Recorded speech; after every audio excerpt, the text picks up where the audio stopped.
अच्छा ठीक। प्रॉब्लम होने से जी चैट सर। में बता दे।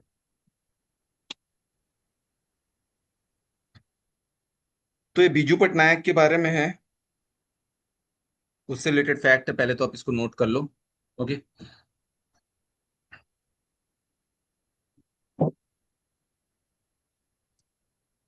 22 जुलाई 1947 को बीजू पटनायक और उनकी वाइफ ने डकोटा प्लेन में इंडोनेशिया गए और वहां से इंडोनेशिया के पीएम को इंडिया लेकर आए। बाद में जब इंडोनेशिया की प्रेसिडेंट सुकर्नो की बेटी हुई तो उसका नाम बीजू पटनायक ने रखा मेघवती। ओके।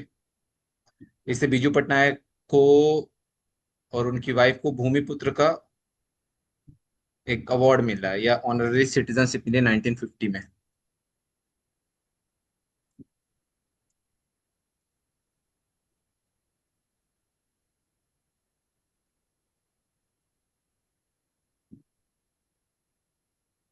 मेरी आवाज आ रही है, क्लियर है?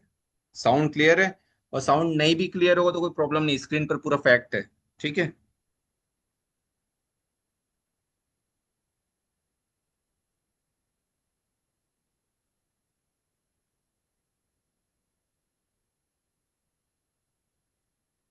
ओके। ठीक है। अगर मेरा साउंड क्लियर नहीं भी हो तो परेशान होने की जरूरत नहीं है, स्क्रीन पर फैक्ट रहेगा। ठीक। ओके। चलो।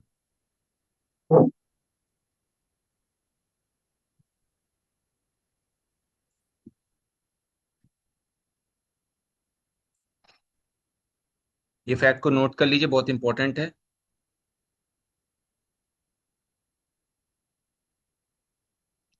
नोट कर लेंगे तो लिख दें नोटेड फॉरवर्ड डन, आगे बढ़े चैट में। साउंड क्लियर है? ओके ठीक है, बीच में इंटरनेट इशू होगा तो कोई प्रॉब्लम नहीं है, स्क्रीन पर सब विजिबल रहेगा। ओके। अच्छा क्वेश्चन है ये। मोहम्मद निसार ट्रॉफी पहले खेला जाता था 2006 से 2008 के बीच में। ठीक है। मोहम्मद निसार ट्रॉफी किन के बीच में खेला जाता था? जो रणजी ट्रॉफी के विनर्स थे और पाकिस्तान की कैद ए आजम ट्रॉफी, उन दोनों के विनर्स के बीच में खेला जाता था। ठीक है। 2008 में क्या हुआ था, रणजी टीम, यहाँ पर एक्स बताना है आपको, रणजी टीम एक्स ने बैटिंग की पहले और बॉल आउट हो गई थी 134 पर। ठीक है। और उस टीम से बैटिंग किया किसने? प्लेयर वाई ने। ठीक है। तो ये एक्स कौन सी टीम की बात कर रहे हैं, कौन सी रणजी टीम की बात कर रहे हैं? जो वापस फाइट बैक किया और फिर जीत गए। ओके। और वाई कौन सा प्लेयर की बात कर रहे हैं? ठीक है। इसमें एक फैक्ट आपको पता चलता है कि मोहम्मद निसार ट्रॉफी किन किन दो टीम्स के बीच में खेला जाता है। एक तो रणजी ट्रॉफी हो गया इंडिया, और कैद आजम ट्रॉफी पाकिस्तान। 2006 से 2008 के बीच में खेला गया था, उसके बाद बंद हो गया था।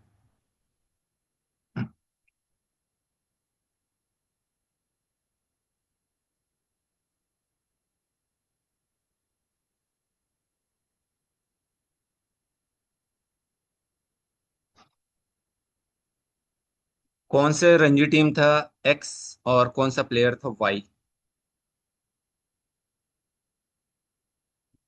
वाई प्लेयर ने इंडिविजुअल स्कोर किया था 197 रन्स।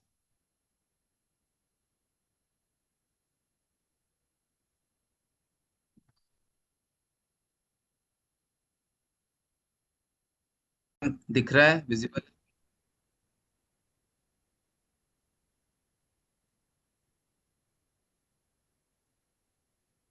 क्वेश्चन विजिबल है? आपको प्लेयर वाई के बारे में बताना है और रणजी टीम एक्स के बारे में बताया है।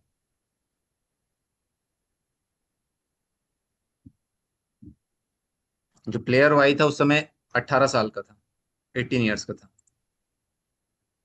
टीम है दिल्ली और प्लेयर है विराट कोहली। बिल्कुल सही आंसर है। ये है रणजी टीम दिल्ली और प्लेयर का नाम है विराट कोहली, बिल्कुल सही। तो इससे हम लोगों को क्या पता चलता है कि मोहम्मद निसार ट्रॉफी होती थी। ओके। जो रणजी ट्रॉफी के विनर्स और कैदे आजम ट्रॉफी पाकिस्तान के बीच में होती थी। अब कोई बता सकता है कारण मोहम्मद निसार ट्रॉफी क्यों बंद हो गई थी? विराट कोहली एंड दिल्ली टीम, बिल्कुल सही है। चैट में लिखा है, सही आंसर है। वो 2008 में जो आतंकी हमला हुआ था ताज होटल मुंबई पे। बिल्कुल सही, परफेक्ट।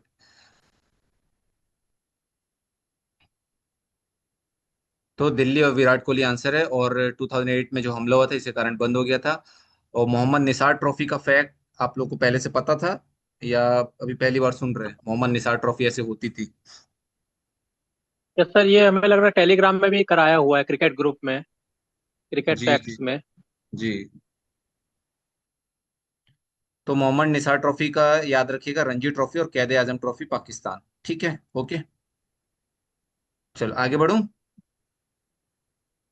ठीक, जिनको पता था अच्छी बात है, नहीं पता तो कोई भी दिक्कत की बात नहीं है। और हाँ, अभी सुपर 40 के 3 लोग आने वाले हैं इस हफ्ते केबीसी में। हॉट सीट आएंगे नहीं आएंगे वो मैं नहीं बता सकता, वो टाइम आने पर आपको पता चल जाएगा।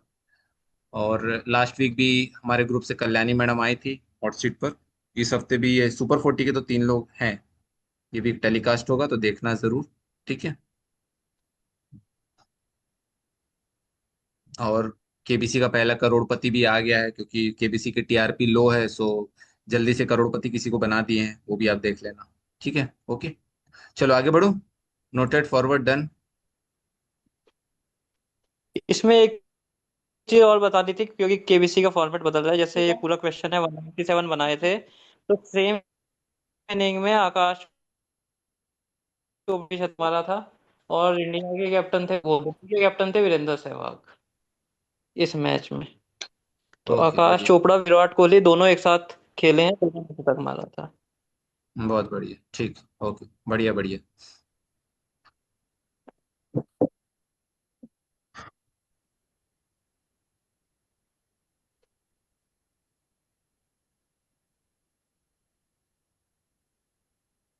ये लंबा चौड़ा क्वेश्चन है इसको पढ़ सकते हैं।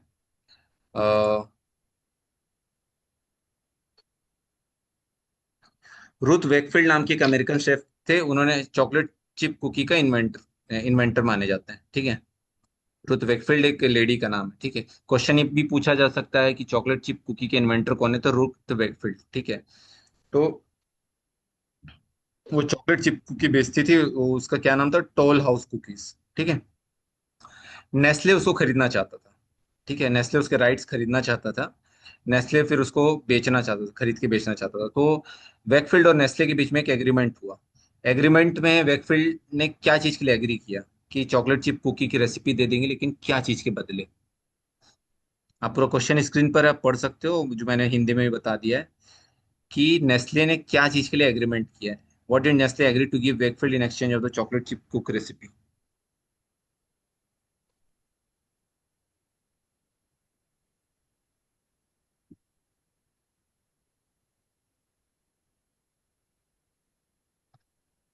इससे हमको 2-3 फैक्ट पता चल रहे हैं। चॉकलेट चिप कुकी के इन्वेंटर का नाम रुथ वेकफील्ड है।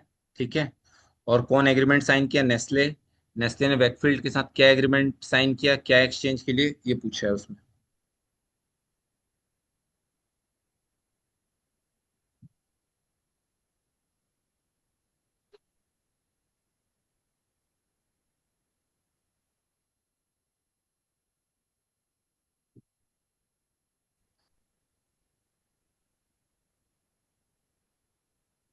नहीं आता तो लिख दो, नहीं पता, कोई आइडिया नहीं है कि नेस्ले ने क्या चीज दिया था वेकफील्ड को, पता है तो लिख दो कुछ भी जो तुक्का आपको लगता है।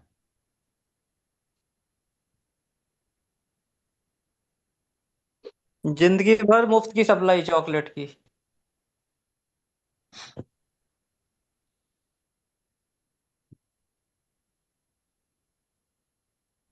ओके सही आंसर दिया नमन जी ने।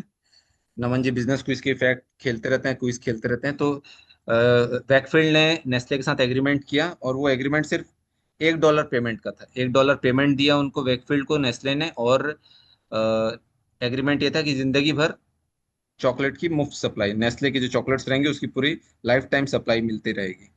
ठीक है, ओके।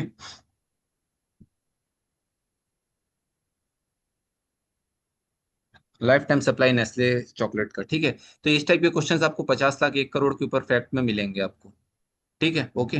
नोट कर लिया रथ वैकफील्ड वाला फैक्ट? मेरा साउंड क्लियर है ना? वैसे तो स्क्रीन पर सारी चीज विजिबल है, इंटरनेट इशू होगा भी तो साउंड नहीं भी आएगा तो कोई दिक्कत नहीं, बट वैसे क्लियर है ना?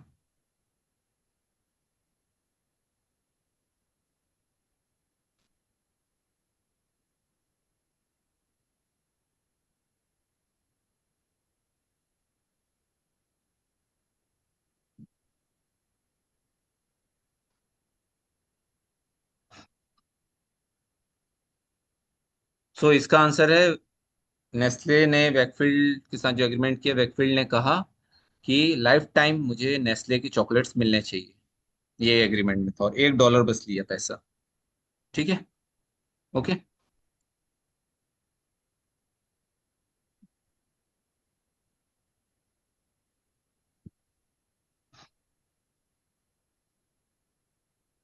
चलो आगे बढ़े।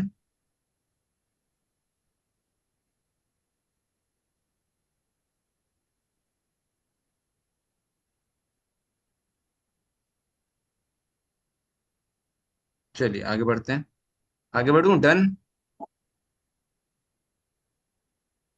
फॉरवर्ड? डन। ओके। ये अटल ब्रिज, अहमदाबाद में जो उसको इनॉग्रेशन हुआ था, ये ब्रिज का डिजाइन ऐसे क्यों किया गया? इजी क्वेश्चन है। ब्रिज का डिजाइन ऐसे क्यों किया गया? बहुत इजी क्वेश्चन है। What is the concept behind this design for the Atal bridge इन अहमदाबाद? और ये अटल ब्रिज कौन से नदी के ऊपर बना है, ये भी आप बता देना।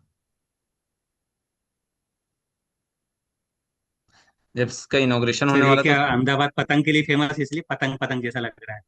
हाँ बिल्कुल सही, सही आंसर। अहमदाबाद पतंग के लिए फेमस है, तो पतंग है इसका आंसर, काइट्स। अच्छा। पतंग। सही आंसर।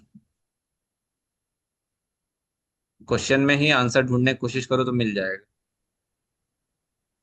इसका इनॉग्रेशन होने वाला था, उससे कुछ टाइम पहले ही अहमदाबाद गए थे हम लोग घूमने। यानी कुछ ऑफिस काम से गया था, उस समय इनॉग्रेशन नहीं हुआ था। कौन सी नदी के किनारे है ये?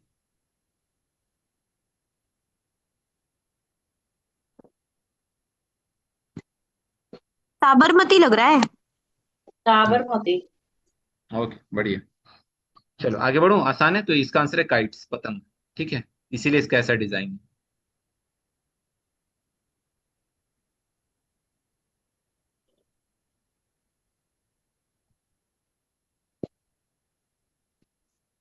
चलिए आगे बढ़े। बहुत सारे क्वेश्चंस हैं। ठीक है।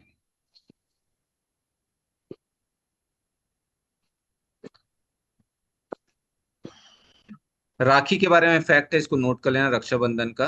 है ना, ये क्वेश्चन पूछ सकता है कि जब अलेक्जेंडर ने इन्वेशन किया, तो आपको तो पता है, किंग पोरस, राजा कौन था? पोरस। पोरस और सिकंदर। पोरस से अलेक्जेंडर, तो अलेक्जेंडर की वाइफ रोक्साना ने राखी भेजी थी किंग पोरस को। ठीक है। तो ये क्वेश्चन भी पूछ सकता है कि किसने राखी भेजी थी पोरस को। तो आपका आंसर आएगा अलेक्जेंडर की वाइफ रोक्साना ने। या अलेक्जेंडर की वाइफ रोक्साना ने क्या भेजा था किंग पोरस को, तो आंसर आएगा राखी। ये फैक्ट आप नोट कर लेना। ठीक है।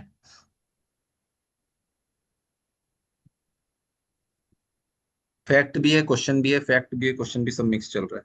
Okay.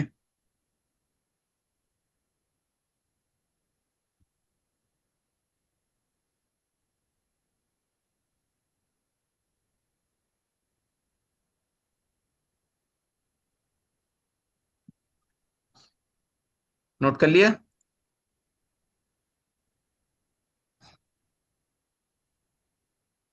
Alexander wife Roxana sent rakhi to king Porus. ठीक। चलो आगे बढ़ते हैं। हम्म, ये फोटो बहुत इंपॉर्टेंट है। और ये क्यों इंपॉर्टेंट है, ये भी लिखा हुआ है यहाँ पर।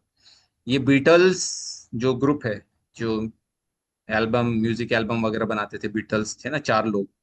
चारों का नाम आपको पता होना चाहिए।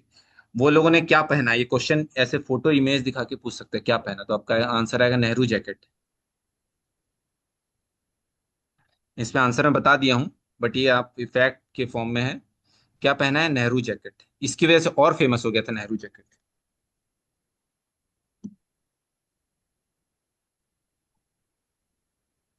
इस कारण और फेमस हो गया था नेहरू जैकेट।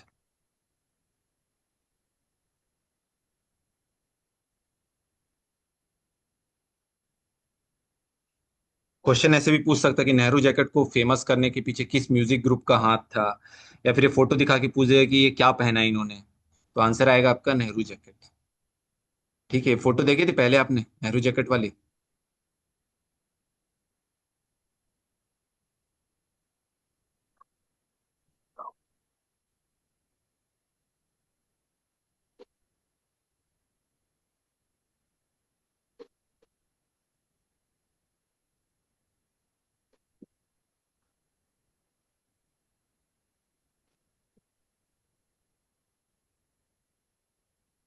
इसलिए भाई केबीसी में जाना है, अच्छा अमाउंट जीतना है तो पूरे टेलीग्राम के क्वेश्चंस को नोट करो। सुपर 40 की वीडियोस, यूट्यूब में तो 700 वीडियोस हो ही गए पार। पुराने वीडियो, नए वीडियो, लाइव वीडियो सब देखो। सब अच्छे से नोट करो, अच्छा अमाउंट जीतो। बहुत क्वेश्चंस फंस रहे हैं केबीसी में, भी फंस रहे हैं, आगे भी फंसेंगे। ठीक है। तो बीटल्स का ये नेहरू जैकेट, इसको याद रखना। ठीक है, ओके। चलो आगे बढ़ो।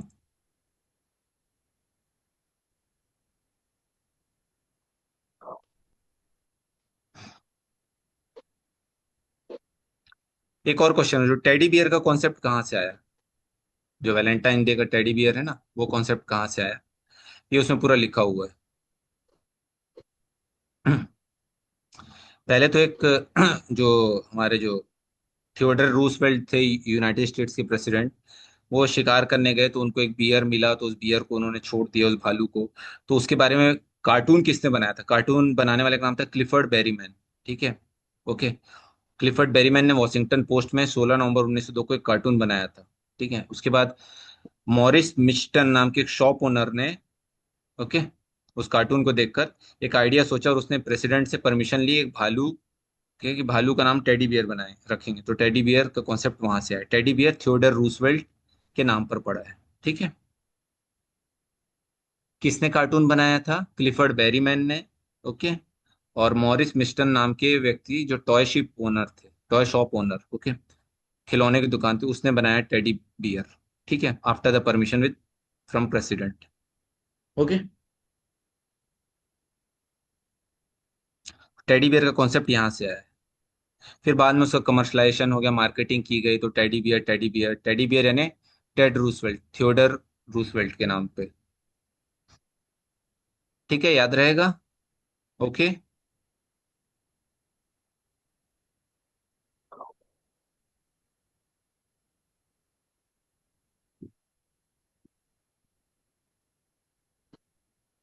ठीक है, क्लियर हुआ टेडी बियर का कॉन्सेप्ट।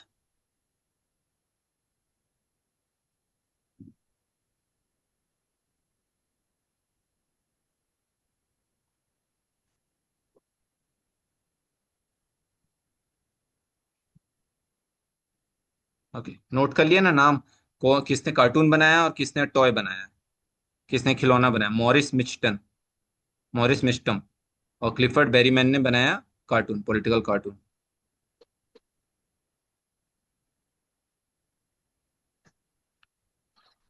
ठीक, आगे बढ़े। Noted, forward, done.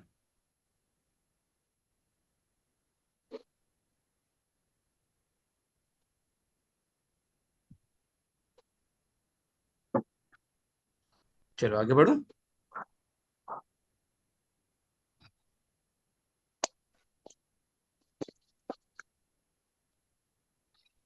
ये क्वेश्चन भी इंपॉर्टेंट है। 1905 में ब्रिटिश इंडिया के viceroy governor general Lord Curzon ने बंगाल का पार्टीशन अनाउंस किया।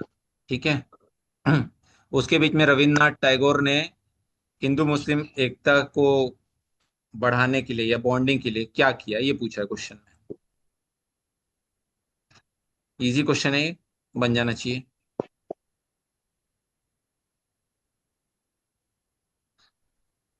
ओके, इजी है। ठीक है। तो इससे हम लोग को बहुत सारे फैक्ट पता चल रहे हैं। लॉर्ड कर्जन हो गया, पार्टीशन ऑफ बंगाल 1905, और रविन्द्रनाथ टैगोर, राखी बॉन्ड। ठीक है, हिंदू मुस्लिम यूनिटी के लिए राखी का त्योहार, रक्षाबंधन फेस्टिवल का यूज किया और उसमें बोला कि राखी बांधो। ठीक है, ओके। तो राखी के बहुत सारे क्वेश्चंस मैंने इसमें कवर किए हैं। अभी कुछ दिन पहले थी ना रक्षाबंधन। सो रोक्साना वाला हो गया, अलेक्जेंडर का, रविन्द्रनाथ टैगोर वाला हो गया। ठीक है, ओके।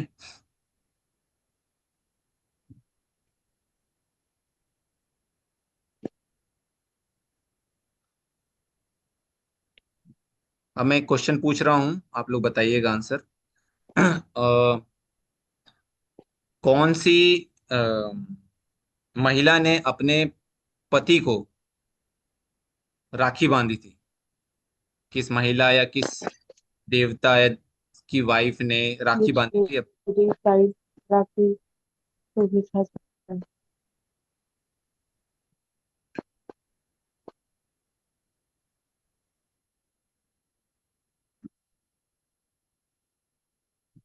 किस अ, देवी ने अपने देवता ने पति पर राखी बांधी थी?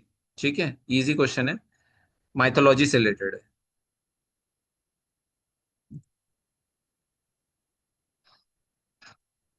अमित जी का आंसर सही है, इंद्र। इंद्रदेव की वाइफ ने उनके ने पति को राखी बांधी थी। वो युद्ध में जा रहे थे असुरों से लड़ने के लिए, हार ना जाए करके, तो उसको रक्षा सूत्र बोला गया है। ठीक है, रक्षा सूत्र या राखी बोल लीजिए। ठीक है, तो अमित जी का आंसर सही है, इंद्रदेव। ठीक है, ओके, इंद्रदेव। इंद्रदेव इसका आंसर है। इंद्रदेव की वाइफ ने राखी बांधी थी। ठीक है, बाकी सब लोगों ने थोड़ा गड़बड़ आंसर दिया। वाइफ ने हस्बैंड को जो राखी बांधी, या रक्षा सूत्र बोल लीजिए, इंद्रदेव का रक्षा सूत्र।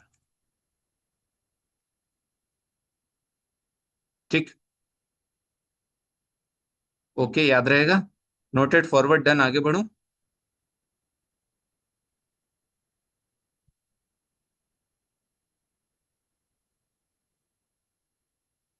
Noted, okay.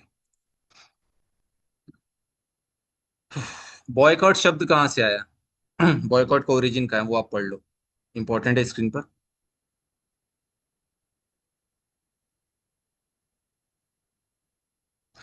बॉयकॉट शब्द कहाँ से आया? 1880 में चार्ल्स बॉयकॉट नाम का एक लैंड ओनर था। ठीक है। हम्म।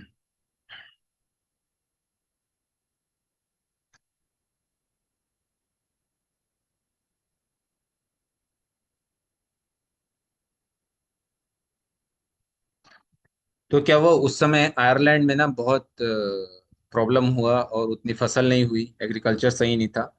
तो क्या, रेंट का रिडक्शन 10% बोला चार्ल्स बॉयकॉट ने, लेकिन बाकी जो टेनेंट्स यानी जो रहते थे वहाँ, उन्होंने कहा कि 25% रिडक्शन होना चाहिए रेंट में, किराया 25% तक कम करो, क्योंकि हमारे पास उतने पैसे नहीं देने के। वो उनकी बात नहीं माना। ठीक है, वो बोला कि नहीं, मुझे कोई मतलब नहीं है। इसके कारण क्या है, वो बहुत फेमस हो गया आयरलैंड में, सब उसको बॉयकॉट करने लगे, यानी कोई उससे डीलिंग नहीं करता था। तो यहाँ से आया बॉयकॉट शब्द। ओके, जो बॉयकॉट जो शब्द आया ना, वो यहाँ से आया, चार्ल्स बॉयकॉट के नाम से।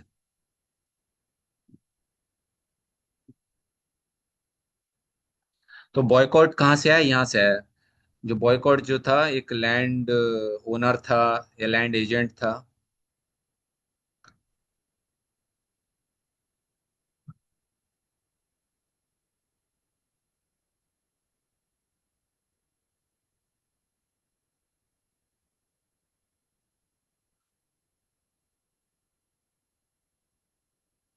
तो चार्ल्स बॉयकॉट जो है लैंड एजेंट था, उसने रेंट कम नहीं किया और लोगों को परेशान करने लगा। तो सब लोग डिसाइड किए कि इससे हम कोई लेन देन नहीं रखेंगे।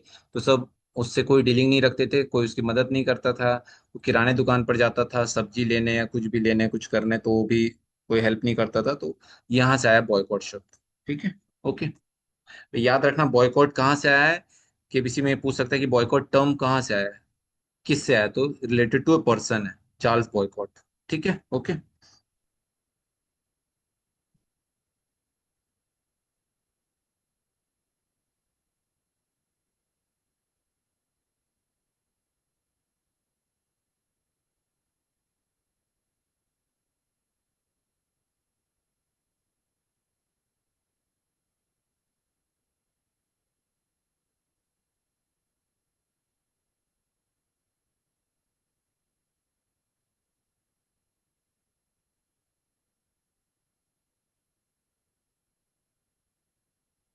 Okay, noted, done, forward. Boycott term कहाँ से है, जो हम लोग इतना सुनते हैं ना, बॉयकॉट बॉयकॉट, बॉयकॉट टर्म आया वहीं से। ठीक है,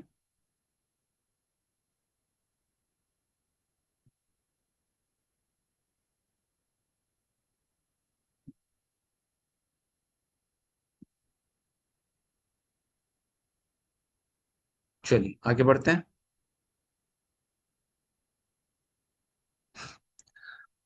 लॉर्ड माउंटबेटन का ये जो है, पहले डिसाइड हुआ था जून 1948 को, ब्रिटेन जो है इंडिया को ओनरशिप देगा। लेकिन जून 1948 की बजाय 15 अगस्त 1947 को डेट डिसाइड किया गया इंडिपेंडेंस डे का। क्यों? 15 अगस्त 1947 को क्यों डिसाइड किया गया? क्या इंपॉर्टेंट थे? जापान ने सरेंडर किया था इसी दिन, वर्ल्ड वॉर 2 में हम्म। जापान ने सरेंडर किया था इस दिन, इसी बहुत को बढ़िया। याद करके किया था। बिल्कुल सही आंसर है। जापान ने वर्ल्ड वॉर 2 में सरेंडर किया था इस 15 अगस्त को 1945 में, इसीलिए 15 अगस्त का डेट चुना गया। 15 अगस्त 1947 को भारत आजाद हुआ। और बता सकते हैं 15 अगस्त को कौन कौन से कंट्रीज इंडिपेंडेंस डे मनाते हैं? चैट्स में लिख यस दीजिए। सर, चैट नॉर्थ में Korea, chat. South Korea, north Korea, south Korea.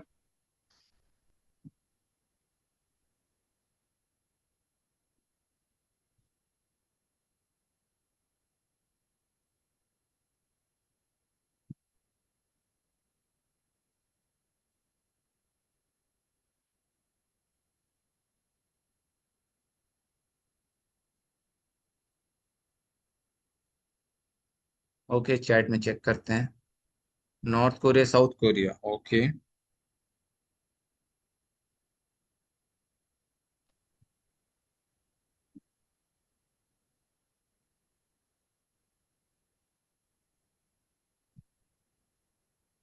Congo, Bahrain.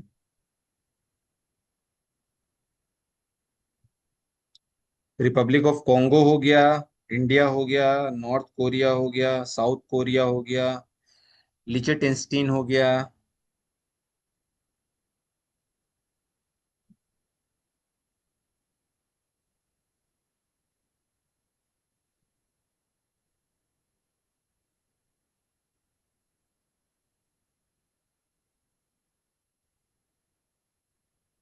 ठीक है, सही आंसर है।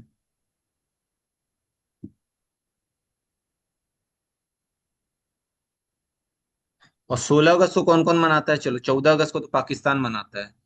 16 अगस्त को कौन कौन मनाता है? 16 अगस्त और 17 अगस्त को।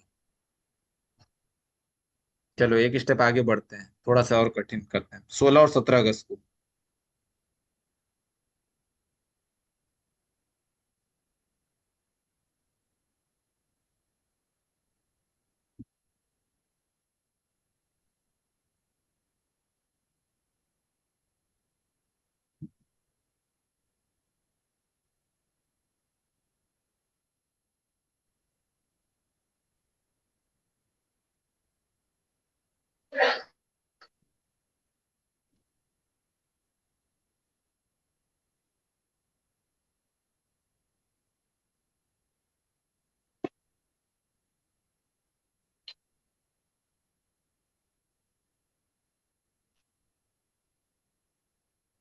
16 अगस्त, 17 अगस्त को कौन कौन मनाता है?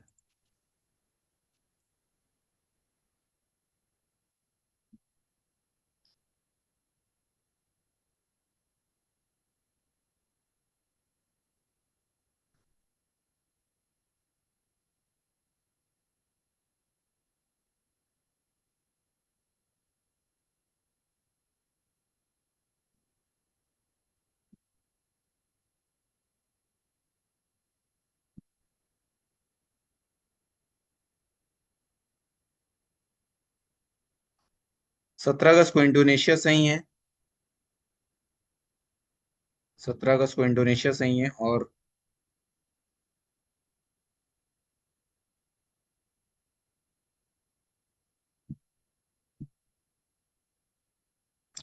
16 अगस्त को है डोमिनिकन रिपब्लिक और गेबन। 16 अगस्त को है डोमिनिकन रिपब्लिक और गेबन।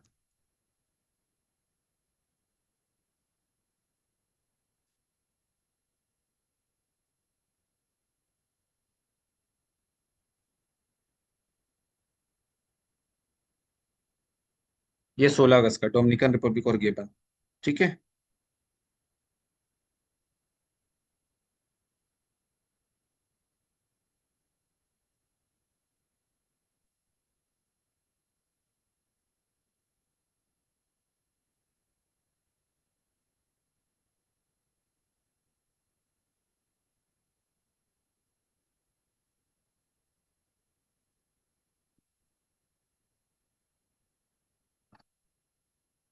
अब एक और क्वेश्चन है, आप लोग नोट कर लें। ईयर एंड होता है, ईयर एंड पर जब साल का अंत होता है, तब उस दिन कौन इंडिपेंडेंस डे मनाता है? ईयर एंड पर कौन सा कंट्री इंडिपेंडेंस डे मनाता है? ईयर एंड का मतलब ये नहीं कि 30 दिसंबर, 31 दिसंबर। 29 दिसंबर की बात करूँ मैं। 29 दिसंबर, सबसे ईयर खत्म होने के 2 दिन पहले, 29 दिसंबर को कौन सी कंट्री इंडिपेंडेंस डे मनाती है? ये क्वेश्चन पूछ सकता है। 29 दिसंबर को कौन सी एशियन कंट्री?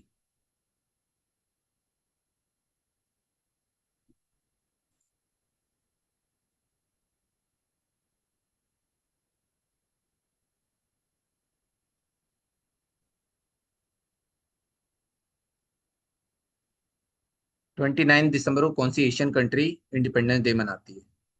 उसके बाद सीधा 1 जनवरी स्टार्ट हो जाता है, तो 29 दिसंबर को क्या आएगा आंसर?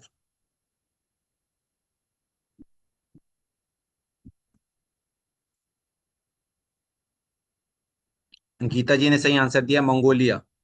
मंगोलिया, 29 दिसंबर।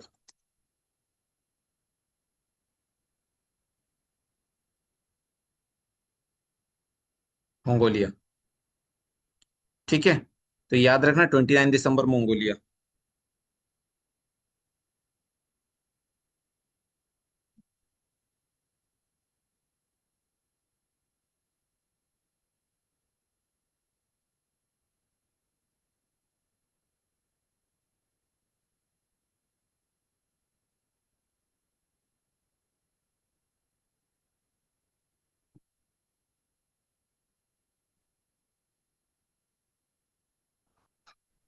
और एक और क्वेश्चन, सबसे लेटेस्ट कंट्री कौन सी बनी है? लेटेस्ट यानी कि 2011 में बनी है कंट्री, 2011 में कौन सी कंट्री बनी है?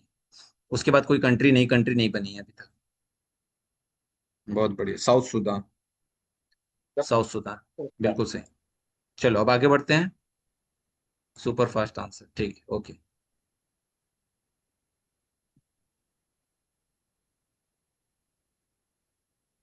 चलिए आगे बढ़ते हैं हम लोग।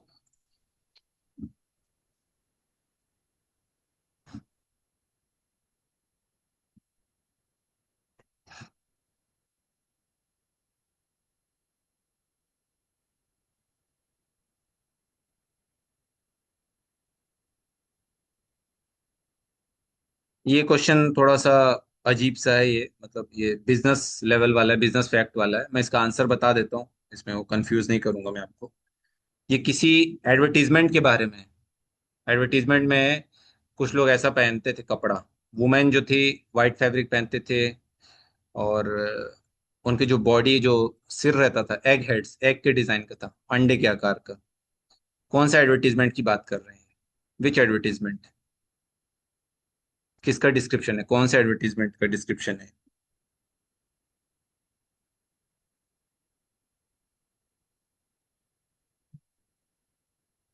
वोडाफोन जो।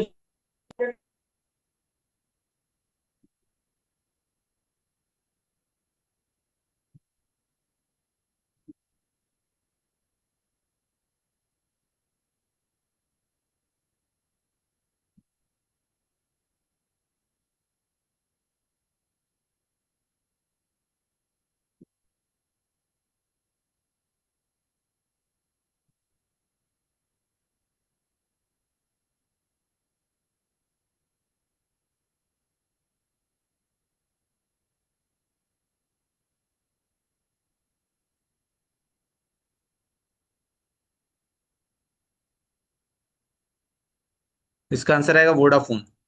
Vodafone ZooZoos. ZooZoo Vodafone.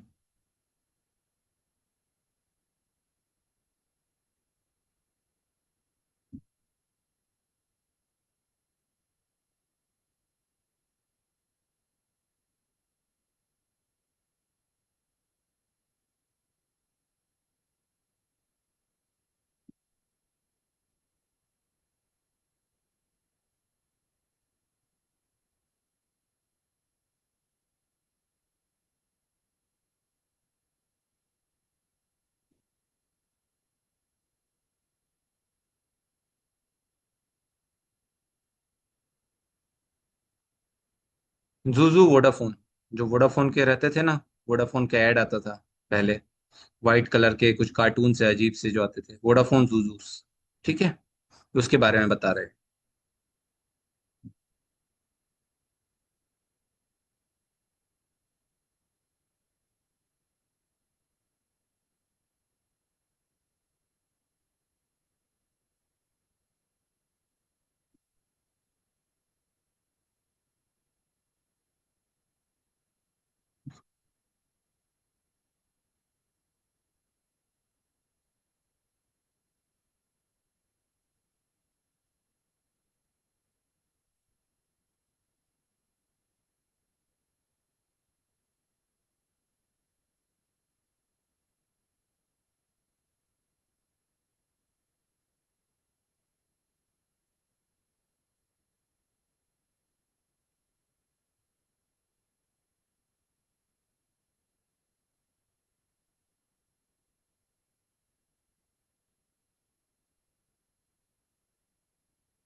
ठीक है, आगे बढ़े। नोट कर लिया? नोटेड, फॉरवर्ड, डन, आगे बढ़ूं। राकेश झुंझुनवाला का फैक्ट नोट कर लेना। राकेश झुंझुनवाला को तो पता है, इंडिया का वॉरेन बफेट या बिग बुल ऑफ इंडिया बोलते हैं।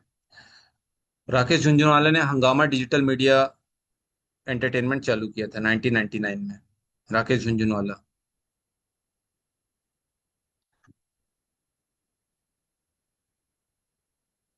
राकेश झुंझुनवाला को stock market king of India बोलते हैं, इंडिया का वॉरेन बफेट भी बोलते हैं या बिग बुल ऑफ इंडिया बोलते हैं।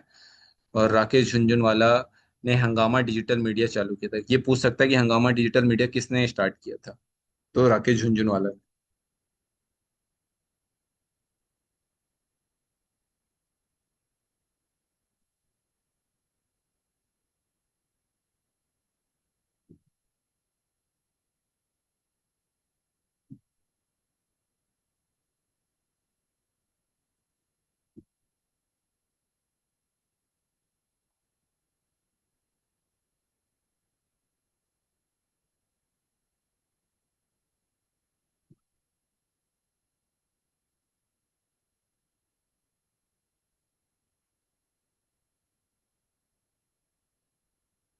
चलो, ओके, नोटेड, आगे बढ़ता हूँ।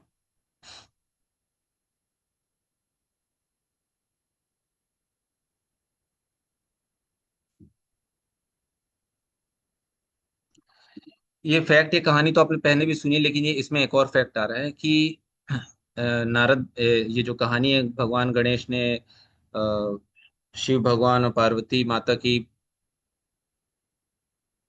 कल परिक्रमा की थी, 3 राउंड किए थे। लेकिन उसके पीछे एक और कहानी है कि नारद भगवान गए थे शिव जी के पास, भगवान शिव के पास, तो उनको एक स्पेशल मैंगो मिला था ब्रह्मा जी से। ठीक है। उस मैंगो को देने के लिए गए थे। ओके।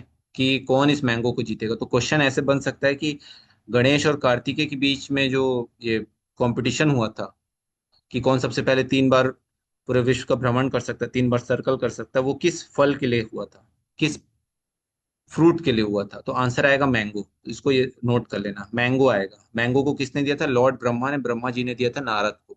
ठीक है। ये फैक्ट है। इसमें स्क्रीन पर जो कहानी है वो तो आपको पता है, लेकिन एक और कहानी भी बनती है, वो ये है कि मैंगो के लिए हुई थी कंपटीशन। फ्रूट मैंगो, आम के लिए। ठीक है। आम को किसने दिया था? ब्रह्मा भगवान ने नारद को। ये मैंगो वाला फैक्ट बहुत ही कम जगह मिलेगा आपको, बट इसको नोट कर लीजिएगा। ठीक है।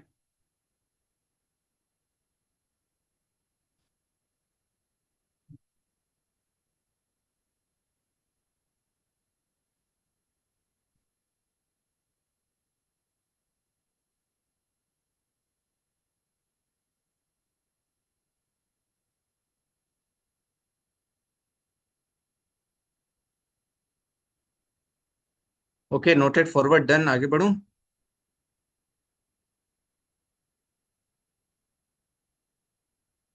मैंगो वाला फ्रूट याद रखना, मैंगो फ्रूट। मैंगो फ्रूट याद रखिएगा। ओके।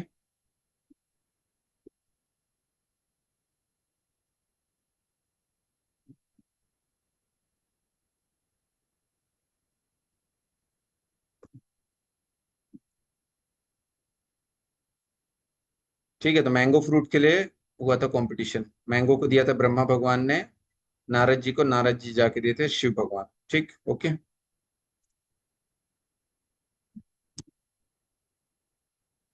ठीक है, 1 मिलियन यूजर्स के लिए किसको कितना दिन लगा? नेटफ्लिक्स को 3.5 साल लगे हैं, ट्विटर को 2 साल लगे हैं, फेसबुक को 10 महीने, स्पॉटिफाई, इंस्टाग्राम 3 महीने। क्या चीज को 5 दिन लगा, ये पूछा है 1 मिलियन यूजर जाने के लिए।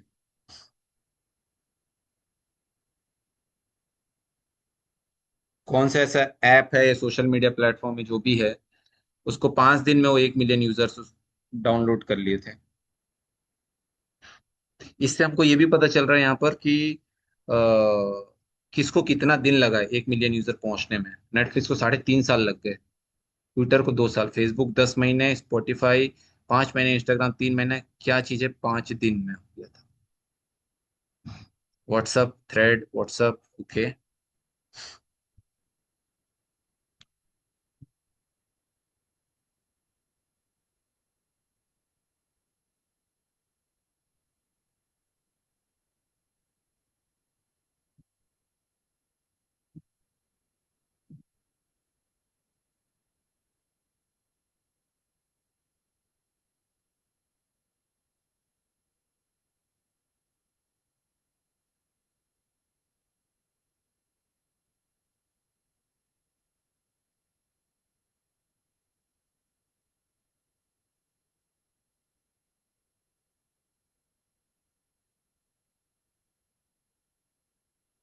ये लिंक अभी एक्सपायर होगा, फिर से इसमें ज्वाइन कर लेंगे। ठीक है। ओके।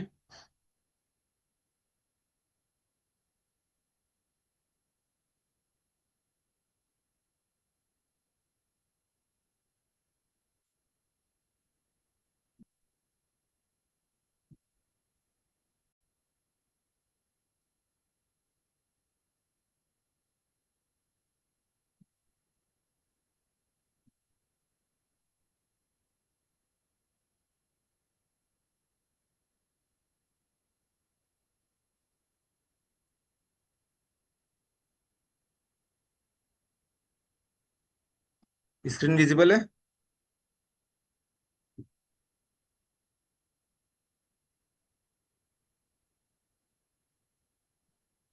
इसका आंसर आएगा चैट जीपीटी।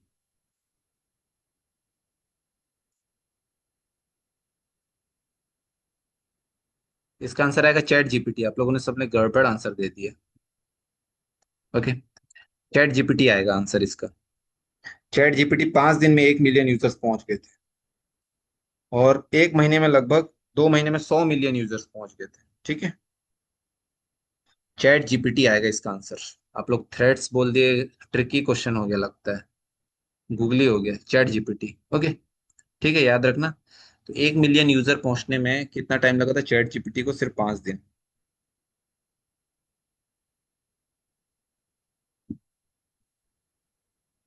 ठीक है, याद रहेगा Chat GPT. Okay. Dilip Arora ji ने सही आंसर दिया है। Yes, Chat GPT.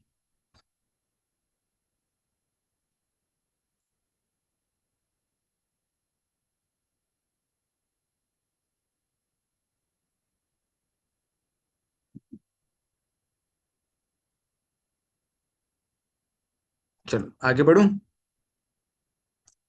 Noted forward.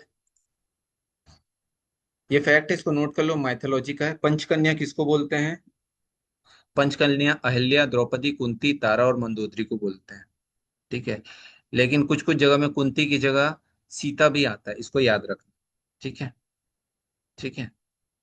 तो ये सब चीज आपको याद रहनी चाहिए कि अहिल्या, द्रौपदी, कुंती, तारा और मंदोदरी, और सबके हस्बैंड्स का क्या नाम था वो भी आपको पता होना चाहिए। ठीक है। कुछ कुछ जगह पर कुंती की जगह सीता को भी कहा जाता है। ठीक है, तो इससे आपको कंफ्यूजन नहीं होना चाहिए। ठीक है। अहिल्या, द्रौपदी, कुंती, तारा, मंदोदरी, पंचकन्या। और अगर आपको पता है तो उन सबके हस्बैंड्स का नाम लिख दो आप। और कुछ जगह पर कुंती की जगह सीता का भी नाम आता है। ठीक। लेकिन मेजोरिटी लोग ये पांच को ही मानते हैं, अहिल्या, द्रौपदी, कुंती, तारा और मंदोदरी। अहिल्या के हस्बैंड, द्रौपदी के, कुंती के, तारा, मंदोदरी के।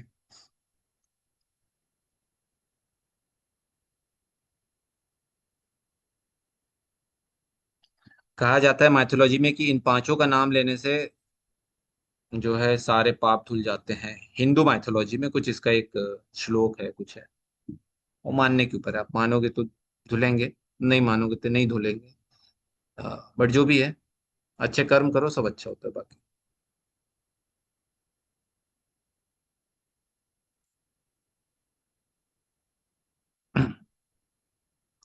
ज्यादातर अहिल्या। सर वो सीता के बारे में मैंने सुना था, कुंती के बजाय।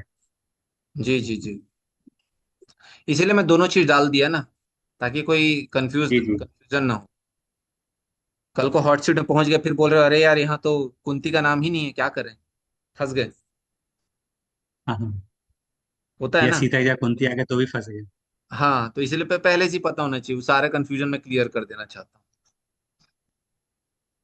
क्योंकि तारा भी सर रामायण से है, बाली की पत्नी हूँ। है। जी। मंदोदरी रावण का, ऐसा कहा जाता था कि रावण को पता था हम्म कि तारा और सीता भी जो है पंचकन्या में से हैं। तो हम्म चूंकि बाली बहुत बलवान था, इसलिए वो नहीं उससे हो पाया। नहीं तो वो हम्म तारा और सीता दोनों को पे अधिकार चाहता था, पर तारा संभव नहीं थी, तो इसलिए सीता को मौका मिला तो उसने अडॉप्ट किया। जी ये जी भी जी, एक मतलब बिल्कुल। उसके जहन में था। हाँ, सही बोल रहे हैं, सही सही बोल रहे हैं। तो ठीक है, ये कंफ्यूजन ना हो करके मैं दे दिया। अब इसको आगे बढ़ते हैं हम लोग। और यहाँ पर प्रशांत जी ने डाला है, बाकी लोगों ने भी चैट में डाला है, तो आप गूगल में सर्च कर लेना है कौन किसकी वाइफ है, क्या है, वो सब पता रहना चाहिए। ठीक है। ओके। एक और अच्छा क्वेश्चन, शानदार क्वेश्चन, बिना गूगल किए बताना। फरवरी 2022 में ईडी, एनफोर्समेंट डायरेक्टरेट ने इन्वेस्टिगेट किया, कुछ इलीगल चीज स्मगल हो रहा था इंडिया से चाइना। ठीक है, मिजोरम की कुछ कंपनियों के द्वारा। ठीक है, ये कौन सा चीज है जिसका इंडिया सेकंड लार्जेस्ट एक्सपोर्टर है पूरे वर्ल्ड में? कौन सा चीज का स्मगलिंग हो रहा था मिजोरम से चाइना की तरफ?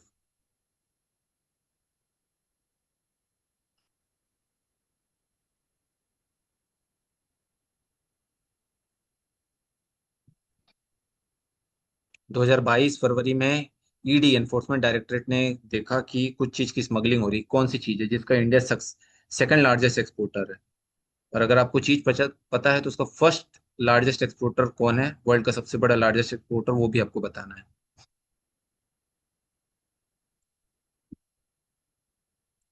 ठीक है, नहीं सुना, ओके।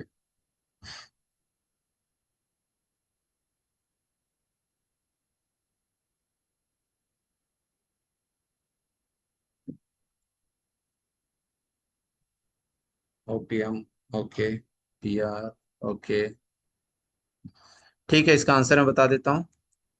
ह्यूमन हेयर, मानव बाल की तस्करी।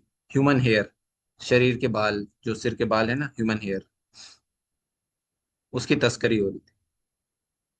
Human hair.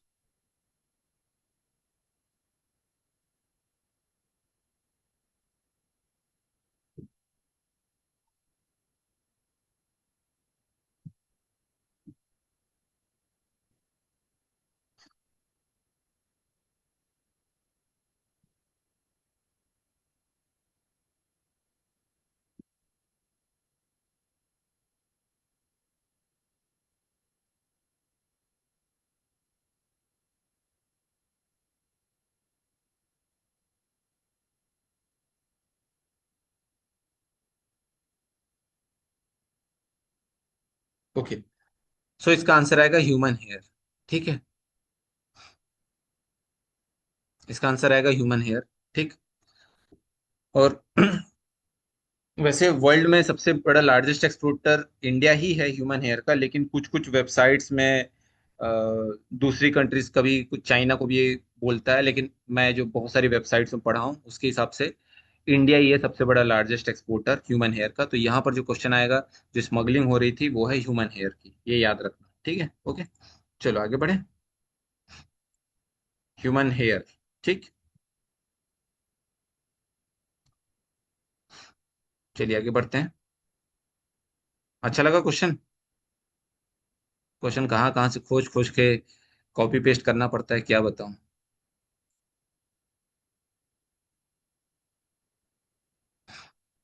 Okay. To pass with flying colours करके एक इंग्लिश का आइडियम है, वो कहाँ से आया? उसका कनेक्शन एग्जाम से नहीं, उसका कनेक्शन है शिप से, जहाजों से। तो ऐसा क्वेश्चन भी पूछ सकता है कि अगर कोई बोलेगा मेरा इंग्लिश फेवरेट सब्जेक्ट है, तो ये क्वेश्चन भी पूछ सकता है कि to pass with flying colours का कनेक्शन किससे है, या फिर शिप से क्या कनेक्शन है, किस आइडियम का या फ्रेज का। तो शिप्स क्या है, जो अपने घर वापसी करते थे ना, तो उनके ऊपर एक रंगीन झंडा लहराता था, कि जब वो जीत कर वापस आ जाते थे। ठीक है, तो return home with their colours, with their flags, जो झंडा रहता था वो अलग अलग रंगीन कलर का रहता था। इसका मतलब है कि to pass with flying colours, और सफेद झंडा हुआ मतलब कि हार गया है। ठीक है, तो शिप्स जब वापस आते थे, जहाज, समुद्री जहाज, तो उनका जो रंगीन झंडे को देख के पता चल जाता था कि ये लोग जीत कर आए हैं, जीत कर लौटे हैं। ठीक है, तो वहां से आया है to pass with flying colours. ठीक है, तो इसका कनेक्शन कोई एग्जाम से नहीं है, इसका कनेक्शन है शिप से, जहाजों से, याद रखना। ठीक, ओके।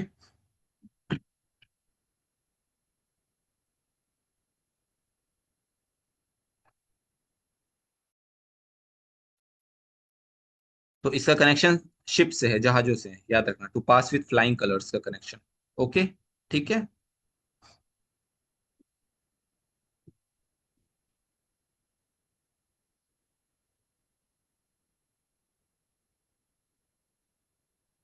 जहाजों की वापसी से कनेक्शन है। ठीक, ओके। ये वाला फैक्ट आप अपने बच्चों को भी बता सकते हैं, to pass with flying colours वाला, जो आपके बच्चे इंग्लिश मीडियम में पढ़ते हैं, तो कि इसका कॉन्सेप्ट कहाँ से आया है, या जो बच्चे केबीसी की तैयारी कर रहे हैं, केबीसी किड्स, उनके लिए भी काम आ सकता है। To pass with flying colours, जो हम इंग्लिश में आइडियम सुनते हैं, फ्रेज सुनते हैं, उसका कनेक्शन है शिप से, समुद्री जहाज से। ठीक, ओके। आगे बढ़ूं?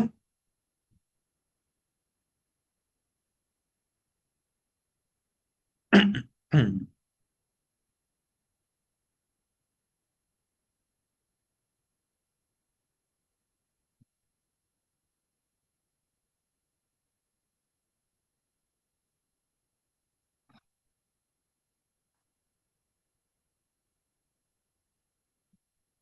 ये वो कार्टून था जो उसने बताया था ना, क्लिफर्ड बेरीमैन ने बनाया था 1902 में कार्टून, टेडी बियर वाला। ये टेडी बियर था, उसको एक बियर था, भालू था, उसको थियोडर रूजवेल्ट ने मना कर दिया कि मैं नहीं मारूंगा, मैं शूटिंग नहीं करूंगा करके। ठीक है। तो क्लिफर्ड बेरीमैन ने एक कार्टून बनाया था। इस कार्टून को दिखा के भी पूछ सकता है कि यहाँ पर कौन से प्रेसिडेंट को दिखाया गया है, तो थियोडर रूजवेल्ट आएगा आपका आंसर। ठीक है। ये ऐसे इमेज दिखाकर पूछ सकता है केबीसी में कि यहाँ पर कौन से प्रेसिडेंट किसी भालू को मारने के लिए मना कर रहे हैं, उसका शूटिंग के लिए मना कर रहे हैं, उसे शिकार नहीं करना चाहते हैं। तो हमारा आंसर आएगा क्लिफर्ड बेरीमैन। ठीक है। Sorry, Theodore Roosevelt. और बनाया किसने था? क्लिफर्ड बेरीमैन ने कार्टून बनाया था। ठीक है, इस इमेज को याद रख लो अच्छे से। ठीक, ओके, इस फोटो को देख लेना। क्लियर है मैं जो बताया, सुने आपने? क्या है कि यहाँ थोड़ा नेट इशू है ना, तो कभी कभी हो सकता है आवाज कट के जा रही हो। क्लिफर्ड बेरीमैन ने कार्टून बनाया था, और थियोडर रूजवेल्ट के ऊपर है ये कार्टून। वो मना कर रहे हैं, मैं ये भालू को नहीं मारूंगा। ये भी रीजन हो सकता है, बहुत सारे भालू को मार चुके होंगे पहले, अब बोर हो गए होंगे, थक गए होंगे, है ना। ठीक।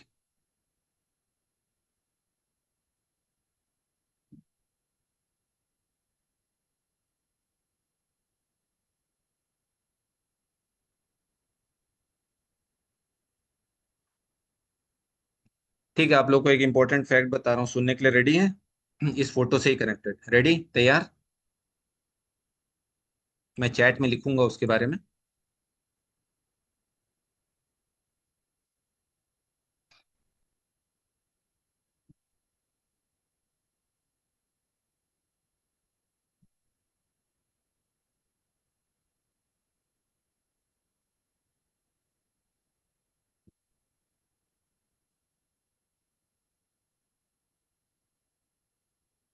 Ready? Bambi effect. Bambi effect क्या होता है? बॉम्बी इफेक्ट मतलब ऐसा इफेक्ट जिसमें हम, जो हमको लगता है वो जानवर बहुत क्यूट है, एकदम प्यारा है, हम उसको नहीं मारेंगे। ठीक है। बॉम्बी इफेक्ट का मतलब होता है वो जानवर, कोई भी एक जानवर बहुत क्यूट है। ये कहाँ से आया है बॉम्बी इफेक्ट नाम? ये भी मैं आपको बता देता हूँ, इसका एग्जांपल भी देता हूँ। एक वॉल्ट डिज्नी की फिल्म थी बॉम्बी। वॉल्ट डिज्नी की एनिमेटेड फिल्म थी बॉम्बी 1942 की, वहां से आया है। ठीक है। एक डियर के बारे में था, हिरण के बारे में था। तो बॉम्बी इफेक्ट का क्या मतलब है कि मेरे को डियर बहुत क्यूट लगता है, हिरन बहुत क्यूट लगता है, तो मैं उसको नहीं मारूंगा। लेकिन वही मुझे मुर्गी या और कोई जानवर क्यूट नहीं लगते, तो मैं उसको मार के खा जाऊंगा। समझ रहे हैं? तो बॉम्बे इफेक्ट हर जगह लागू होता है। जैसे अभी सुप्रीम कोर्ट ने बोला ना कि डॉग्स को हटा दो, ये कर दो, वो कर दो। अब देखिए, जो लोग बोलते हैं कि हम जानवरों से प्रेम करते हैं, तो वहां पर बॉम्बे इफेक्ट आता है। बॉम्बे इफेक्ट मतलब मुझे जानवर, डॉग क्यूट लगते हैं, लेकिन वही लोग नॉनवेज खा रहे हैं, चिकन खा रहे हैं, फिश खा रहे हैं, क्योंकि वो उनको क्यूट नहीं लगता है, वो उनको लगता है कि खा लेना चाहिए। ठीक है। मैं यहाँ पर वेज नॉन वेज की बात नहीं कर रहा हूँ कि आप सोचोगे अरे वेज नॉन वेज के बारे में बोल रहा है। मैं आपको समझाना चाह रहा हूँ बॉम्बे इफेक्ट, ह्यूमन साइकोलॉजी है बॉम्बे इफेक्ट। ठीक है। और चाइना में तो बॉम्बे इफेक्ट है ही नहीं, वो तो कुत्तों को भी मार के खा जाते हैं, सुअर वुअर कुछ भी खा लेते हैं वो लोग, चूहा भी खा लेते हैं। ठीक है। तो बॉम्बे इफेक्ट समझा आपने जो मैंने बताया? तो यहाँ पर जो थियोडर रूजवेल्ट के समय बॉम्बे इफेक्ट हुआ, उसको लगा ये बियर तो बहुत क्यूट है, टेडी बियर क्यूट है, तो इसको छोड़ देता हूँ मैं। ठीक, ओके। तो बॉम्बे इफेक्ट आया 1942 की, डिज्नी की मूवी थी, एनिमेटेड मूवी बॉम्बे, जो एक डियर के बारे में था, हिरण के बारे में था। ये साइकोलॉजी का बहुत इंपॉर्टेंट है बॉम्बे इफेक्ट। ठीक है। सुना जो मैंने बताया आपको बॉम्बे इफेक्ट के बारे में, इसका कनेक्शन अभी पूरे वर्ल्ड में हर जगह है।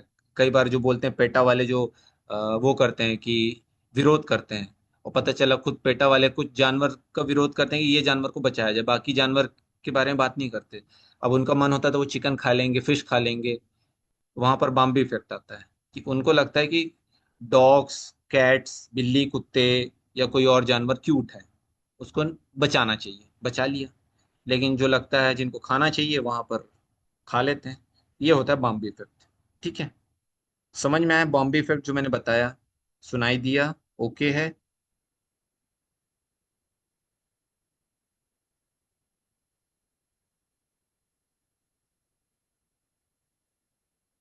फर्स्ट टाइम सुने बॉम्बे इफेक्ट। अब बॉम्बे इफेक्ट याद रहेगा, ह्यूमन साइकोलॉजी बॉम्बे इफेक्ट। जो मुझे क्यूट लगेगा, अच्छा लगेगा, मैं उसको छोड़ दूंगा। जो मुझे क्यूट नहीं लगेगा, मैं उसको पकड़ के खा जाऊंगा, उसको डिस्ट्रॉय कर दूंगा, उसको तबाह कर दूंगा। ठीक। अभी जो मैंने बोला, कोई मुझे एक आध कोई पर्सन इसको बोल के बता दे जो मैंने समझाया एग्जाम्पल के साथ। अमित जी आप बता दो, या और कोई एक। क्या बता दूं सर? बॉम्बे इफेक्ट को जो मैंने समझाया वो समझे आप? तो एक्सप्लेन कर जी सर, सकते हैं? बिल्कुल। हाँ बोलिए। बॉम्बे इफेक्ट हो गया सर कि जैसे हमें कोई जानवर क्यूट लगता है, अच्छा लगता है देखकर, जैसे कि कई लोग को डॉग्स अच्छा लगता है या डियर अच्छा लगता है, तो उनके प्रति हमारा आकर्षण हो जाता है कि भाई इनको, इनसे हम इनको नहीं मारना है हमें। पर वही आदमी दूसरे जानवर के प्रति कोई सद्भावना नहीं रखता है और उसको मारता भी है, और उसके मरने पे उसको कोई फर्क नहीं पड़ता। तो इस इफेक्ट को हम बॉम्बे इफेक्ट कहते हैं। ओके। और बॉम्बे इफेक्ट कहाँ से आया है? डिज्नी की एक मूवी थी बॉम्बे नाम की, 1942 की, वहां से आया बॉम्बे इफेक्ट। ठीक है। जी जी। बॉम्बे एक डियर का नाम था, वो आप देख लेना। ठीक। तो ये बिजनेस क्विज भी क्वेश्चन रहता है और एक जनरल भी क्वेश्चन है। तो यहाँ पर जो थियोडर रूजवेल्ट के दिमाग में आया बॉम्बे इफेक्ट है, साइकोलॉजिकल टर्म है ये। ठीक है। ओके। चलो आगे बढ़े। ओके। बॉम्बे इफेक्ट याद रखना। ठीक।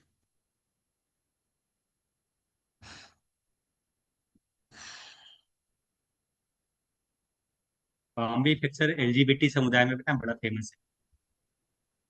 अच्छा। ठीक।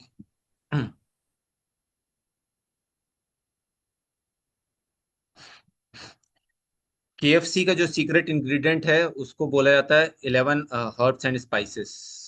ठीक है। ओके। मतलब उसमें मेन को बोलते हैं हर्ब और वुमेन को बोलते हैं स्पाइसेस। ठीक है। ये क्वेश्चन थोड़ा सा ऐसे घुमा के पूछ सकता है कि किसके सीक्रेट इंग्रेडिएंट का नाम हर्ब्स और स्पाइसेस है। तो हर्ब रिप्रेजेंट करता है मेन को, हर्ब यानी जड़ी बूटी समझ लीजिए। और स्पाइसेस या मसाले रिप्रेजेंट करते हैं वुमेन को। ठीक है। ओके। केएफसी का secret ingredient 11 herbs and spices. ठीक। ओके।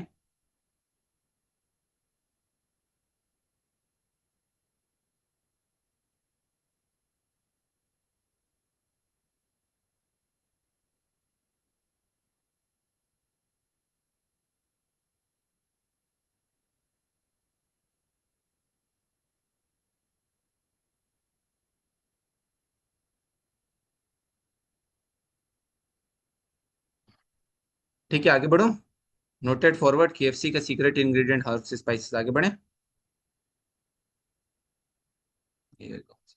ओके।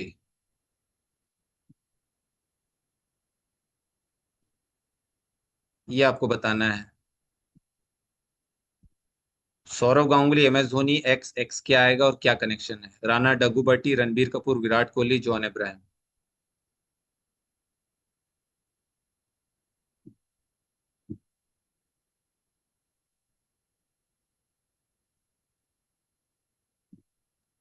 फुटबॉल टीम है क्या ये?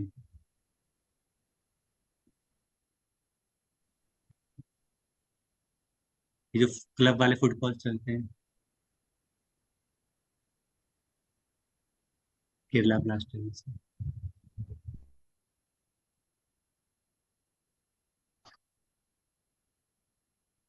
जी बिल्कुल सही बोल रहे हैं, ये Indian super league football club के जो मालिक हैं उन लोगों का नाम है। Saurav Ganguly, M S Dhoni, Rana Daggubati, Ranbir Kapoor, Virat Kohli, John Abraham. यहाँ एक्स क्या आएगा, कुछ अंदाजा लगा सकते हो? कौन व्यक्ति एक्स?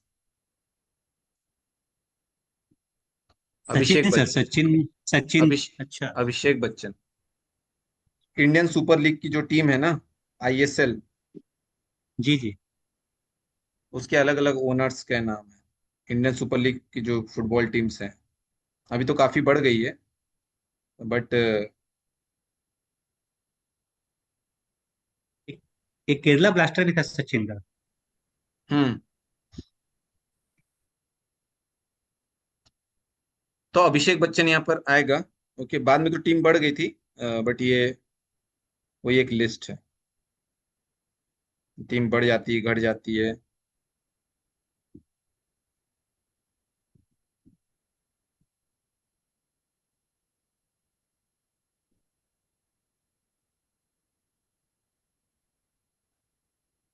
अभिषेक बच्चन जो है, जैसे कि मैं एग्जांपल दे देता हूँ, चेन्नई का जो फुटबॉल क्लब है, अभिषेक बच्चन धोनी आएगा।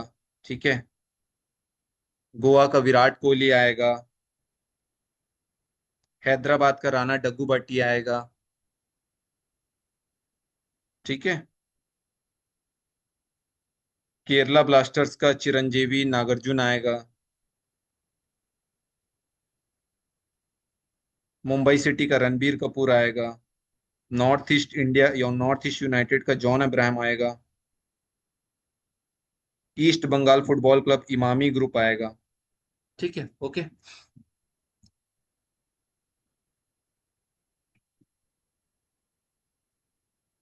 चलो आगे बढ़े। तो यहाँ पर जो ये लिस्ट थी, एक वो वाली लिस्ट थी जहां पर फिल्म स्टार्स या क्रिकेटर्स की लिस्ट थी। इसमें अभिषेक बच्चन आ जाएगा, फिल्म स्टार। ठीक। ओके।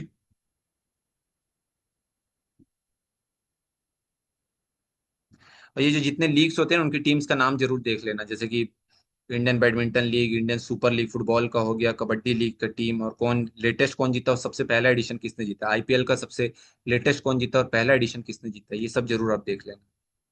ठीक है। ओके। अह, ये आजादी का अमृत महोत्सव का जो थीम है, आजादी के अमृत महोत्सव के 5 थीम थे, पहला दूसरा तीसरा चौथा पांचवा। उसको आप जरूर देख लीजिएगा। ठीक है। थीम का क्या क्या नाम था। ठीक। ओके। ये उसके बारे में लिखा है, बट वो आपको गूगल पर मिल जाएगा। और ये राकेश झुनझुनवाला का जो फैक्ट मैंने बताया था, उसमें इंग्लिश विंग्लिश मूवी भी उन्होंने ही, मतलब उनके ही प्रोडक्शन में बनी थी। राकेश झुनझुनवाला के जो हंगामा मीडिया वाला था, उसमें इंग्लिश विंग्लिश श्रीदेवी थी। ठीक है। बाद में शमिताभ भी बनी थी 2015 में, और की और का बना था 2016 में। ठीक है। राकेश झुनझुनवाला। राकेश झुनझुनवाला कंपनी, उनकी एक कंपनी भी है, इसका नाम है रेयर, RARE। रेयर का मतलब है, RA का मतलब है राकेश, और RE का मतलब है रेखा। राकेश और रेखा का मिला के बना रेयर कंपनी। ठीक है। उनकी जो एक कंपनी है, या इन्वेस्टमेंट फर्म बोल लीजिए कुछ, तो राकेश झुनझुनवाला और उनकी वाइफ रेखा झुनझुनवाला की जो कंपनी है उसका नाम है रेयर, RARE। याद रखना, राकेश और रेखा ऐसे है। नाम का आप याद रखोगे तो आपको केबीसी में आराम से अच्छा अमाउंट जीतते बनेगा। ठीक है। Rare, RARE। ठीक। ओके। राकेश झुनझुनवाला और रेखा झुनझुनवाला की रेयर कंपनी का नाम।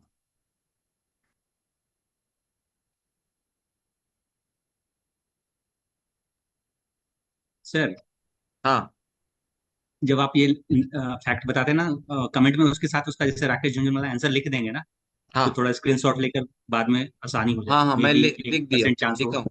हाँ कि लिख दे, भूल लिख दे, जाऊं। देखो। रेयर ठीक। राकेश रेखा लिखा हूँ। लिख दिया हूँ, जहाँ जरूरत हाँ पड़ती है मैं लिख ठीक है। देता हूँ। ठीक है सर। ठीक है। ओके। ठीक है, चलो आगे बढ़ते हैं। सबसे महंगा मशरूम दुनिया का जो है, मोरेल मशरूम, कहाँ पर उगाया जाता है, इसको पढ़ लो। इसको गुच्ची मशरूम भी बोलते हैं। जैसे गुच्ची एक कंपनी है ना, जो बहुत महंगे बैग्स बनाती है, कॉस्मेटिक वगैरह, गुच्ची परफ्यूम्स वगैरह। तो इसलिए इस मशरूम को, मोरेल मशरूम को गुच्ची मशरूम भी बोला जाता है। 30,000 रुपए का बिकता है 1 किलो। तो क्वेश्चन ये भी आ सकता है कि गुच्ची मशरूम के नाम से हम किस मशरूम की प्रजाति को जानते हो, कहाँ पर उगाया जाता है, तो हिमाचल प्रदेश, उत्तराखंड और जम्मू कश्मीर। ठीक है। गुच्ची मशरूम, या फिर बोल सकता है मोरल मशरूम का क्या नाम है, इतना महंगा है, इसका क्या नाम है, तो आएगा गुच्ची मशरूम। ठीक है। 4 ऑप्शन दे सकता है, गुच्ची, LVMH, इस तरीके का कुछ भी, जो फॉरेन कंपनीज है ना, जो महंगी महंगी प्रोडक्ट्स बनाती है, तो इस तरीके का नाम दे सकते हैं। तो मोरल मशरूम को हम गुच्ची मशरूम बोलते हैं। ठीक है। 30,000 रुपए किलो बिकता है।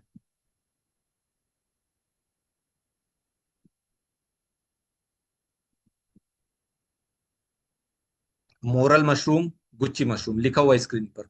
ठीक।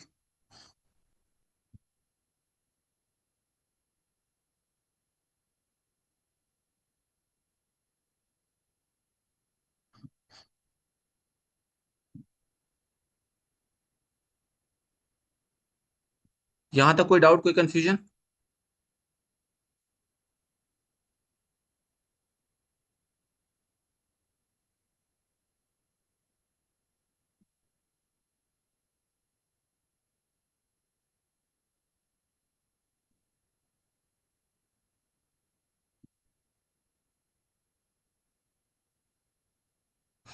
खरीदता कौन है?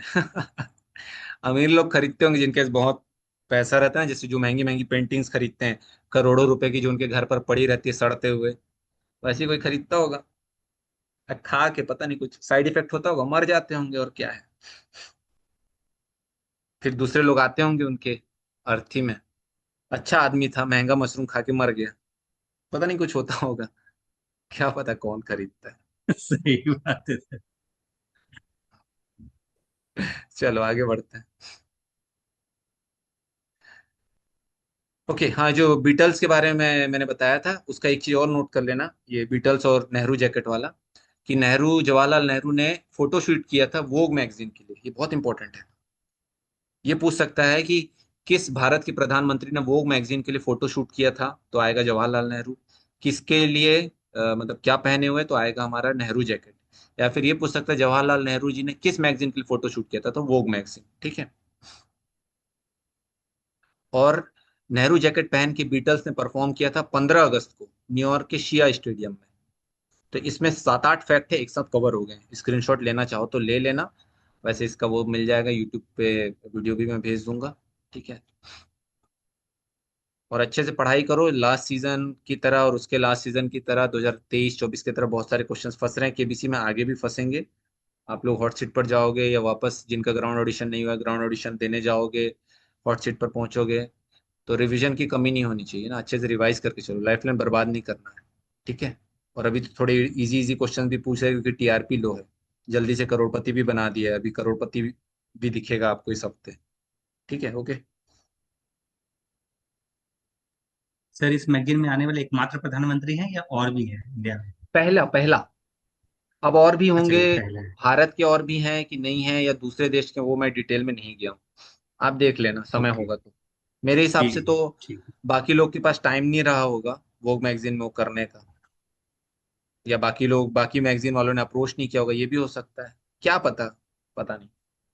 हाँ ठीक है। ठीक है,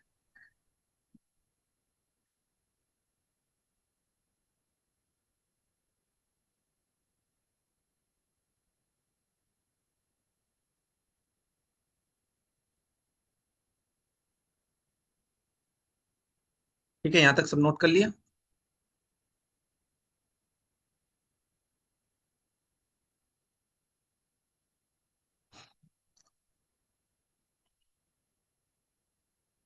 ये मीटिंग भी 7-8 मिनट में खत्म हो जाएगी, फिर इसको कंटिन्यू करेंगे, फिर ये सेशन ही क्लोज कर दें, फिर रात की जरूरत नहीं पड़ेगी।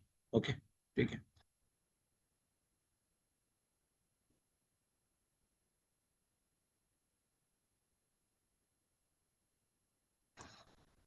चलिए आगे बढ़े। Noted, done, forward. Easy question है, आपको बताना है ये किसका लोगो है। 1955 में ये लोगो ऐसा था, ठीक है। और इसका नया लोगो डिजाइन किया शेखर कामत ने, नेशनल इंस्टीट्यूट ऑफ डिजाइन के। और लिखा भी है पूरा कहानी, और लोगो कहाँ से है, कांकरिया लेक, अहमदाबाद से। इजी क्वेश्चन है, बन जाना चाहिए। किसका ये लोगो था, राइट साइड में जो दिख रहा है, ये लोगो किसका था पहले, और अभी वर्तमान लोगो क्या है।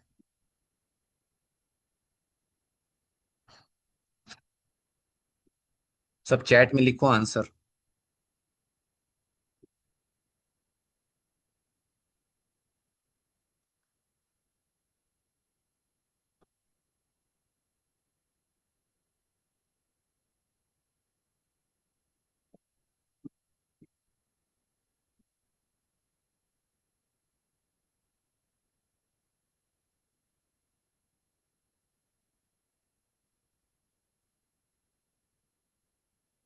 अभी तक सिर्फ गीता मैम का सही है, बाकी लोगों ने कैसे गड़बड़ आंसर दे रहे मेरे को समझ नहीं आ रही। ये स्टेट बैंक ऑफ इंडिया का लोगो था भाई, पहले स्टेट बैंक ऑफ इंडिया का लोगो में ऐसे ही था, फिर बाद में कांकरिया लेक जो अहमदाबाद में है, वहां से लिया गया वो डिजाइन, जो चाबी वाला डिजाइन है ना, चाबी ताला वाला, आप लोग गलत आंसर मत दो। ये तो पढ़ा हुआ है, ये तो ई बुक्स में भी क्वेश्चन है, टेलीग्राम पे भी कराया हुआ है, यूट्यूब पे भी कराया हुआ है।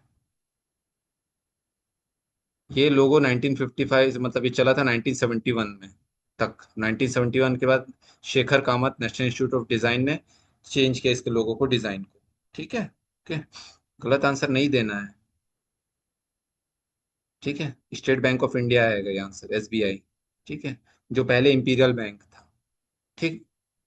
मैं तो सोचा इसमें सबका सही आंसर आएगा, अभी अब कुछ लोग अब गड़बड़ देती है, ऐसा नहीं करना है।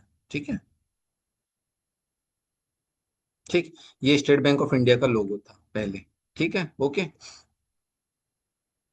अब ये जो कठिन कठिन क्वेश्चन जो हम पढ़ रहे हैं सुपर 40 में, ये जो टेलीग्राम पे रहता है ना, वही सब आपको हॉट सीट में फंसने वाला है, क्योंकि सरल सरल तो पूछ पूछ के सबको जिता देगा पहले 1 करोड़। आगे तो फिर कठिन कठिन पूछेगा, 5 लाख में कठिन पूछेगा, वो 10 लाख में, 7.5 लाख में कठिन कठिन पूछेगा।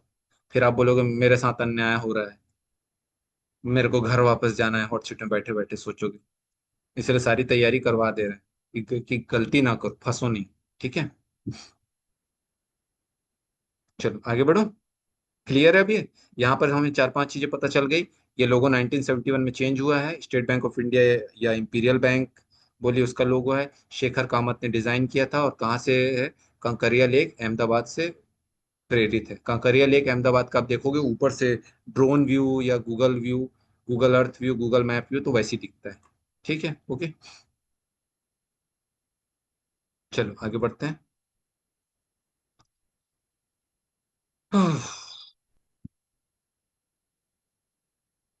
ओके।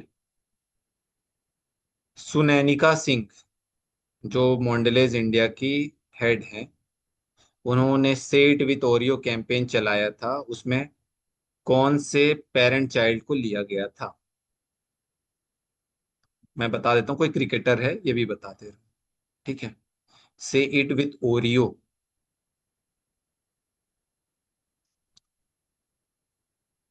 कौन से पेरेंट चाइल्ड को? कोई क्रिकेटर है, मेल क्रिकेटर, उसकी फीमेल डॉटर।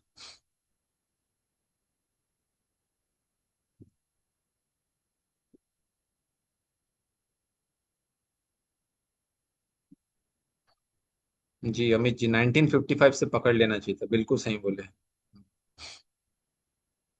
उससे पकड़ लेना था आपको, एसबीआई। ईयर फाउंडेशन भी याद रखना चाहिए ना, जैसे एसबीआई और एलआईसी के बीच में 1 साल का ही अंतर है, शायद एसबीआई 55 में बना है और एलआईसी सितंबर में, ऐसी कुछ है, 1 साल का अंतर। ठीक है। जो भी है, तो यहाँ पर कौन पेरेंट चाइल्ड थे, यानी कौन क्रिकेटर थे और उसकी बेटी का यहाँ पर पूछा। एलआईसी 1 सितंबर 1956, हाँ ऐसे ही मुझे याद है, वही तो मैं बता रहा हूँ ना, मुझे भी एकदम एग्जैक्ट याद नहीं, ऐसे मैं याद करता हूँ। 1 साल का अंतर है। पहले बैंक बनेगा और बैंक सबको पैसा देगा या लोन देगा, उस लोन से लोग अपना इंश्योरेंस का प्रीमियम भरेंगे। इस तरीके का मैं ऐसे याद रखा था। ठीक है, ओके। तो ये इस क्वेश्चन का आंसर है महेंद्र सिंह धोनी, और उनकी जो बेटी है उसका जो भी नाम है, पता नहीं, जो भी नाम है, अजीब सा कुछ नाम है। जीमा, जीवा, पता नहीं क्या अजीब सा नाम मैं कभी कभी समझ नहीं आता। तो जीवा, हाँ जो ही। तो वही है, बैंक बना पहले, सबको लोन दिया, ये लोन लो तुम लोग, सब लोग उधारी लो, और उससे तुम अपना इंश्योरेंस कराओ अगले साल। बड़े लोग, अजीब नाम, और वही लोग फिर मशरूम खरीद के खाते हैं, फिर बोलेंगे अगले दिन डॉक्टर हमको कुछ हो गया है, इलाज कराओ, फिर उसका ट्रीटमेंट कराने के लिए अमेरिका जाएंगे। फिर फिर किताब लिखेंगे, ऑटोबायोग्राफी, कैसे मैं उस बीमारी से पीड़ित था और मैंने एक ऑटोबायोग्राफी लिखी, फिर वो किताब बिकेगी, बेस्ट सेलिंग। ऐसा ही होता है ना। चलो आगे बढ़ते हैं। इसका आंसर है महेंद्र सिंह धोनी और जीमा, जीवा जो भी है, क्या है। अ, ठीक। भगवान शिव और पार्वती जी बहुत मेडिटेशन में थे, और गणेश जी को बोले कि तुम गेट के बाहर रहना, तो वहां पर परशुराम जी आए। गणेश जी ने उनको अंदर जाने से मना कर दिया। फिर क्या हुआ? परशुराम जी ने क्या किया जिसके वजह से गणेश जी का कुछ नाम पड़ा, ये पूछा है। इजी क्वेश्चन है, ये सबसे बनना चाहिए, गलत किसी का नहीं होना चाहिए। गणेश जी का सर काट दिया सर। अरे गजब, गजब ही गलत आंसर अमित जी, गजब ही गलत आंसर। गलत आंसर, इतना गजब गणेश मत जी दो। का दांत तोड़ दिया, ये तो हुआ था उनको। एक दंत। हाँ मतलब वो दांत तोड़ दिया था। ठीक है, एक दंत अरे भाई, सर ने काट दिया। उनका सिर तो भगवान शिव ने काटा था, भूल गए क्या? कहानी ही चेंज कर दिया आप तो। तो भगवान शिव ने काट दिया था एक दंत। हाँ, मैं बोला गलत आंसर मत दो, आप तो गलत ही एक एक्सट्रीम दंत पे चले गए। एक दंत। एक दंत नाम वहां से पड़ा, एक ठीक है। दंत। हम्म।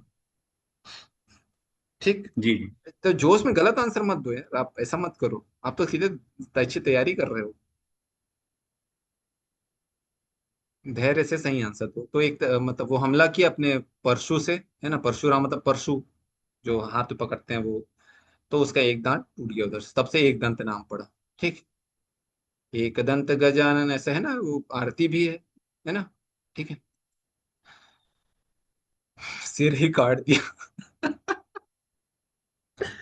यार वो तो ऑप्शन में ही नहीं रहेगा, सिर काट दिया। ठीक है। चलो आगे बढ़ते हैं। कौन कौन से देश अपना बनाते हैं इंडिपेंडेंस डे? यहाँ पर लिखा हुआ है, देख सकते हैं। Bahrain, north Korea, south Korea, लिechtenstein। और पाकिस्तान ने भी अपना पहला इंडिपेंडेंस डे 15 अगस्त को मनाया था, ये भी याद रखना। पाकिस्तान ने भी 15 अगस्त को मनाया था पहला इंडिपेंडेंस डे। अगले साल उन्होंने चेंज कर दिया 14 अगस्त। ठीक है, ओके।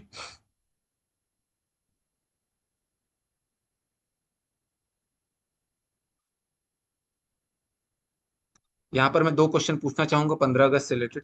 15 अगस्त 1947 को मैं पहले भी करा चुका हूँ। कौन सी फिल्म प्रोडक्शन कंपनी स्टार्ट हुई थी? 15 अगस्त 1947 कौन सी film production? Rajshri Rajshri production है क्या? हाँ बिल्कुल सही, राष्ट्रीय प्रोडक्शन। राष्ट्रीय जी सर। प्रोडक्शन। और 15 अगस्त 1947 को कौन सी कंपनी ने अपने फ्री के प्रोडक्ट बांटे थे?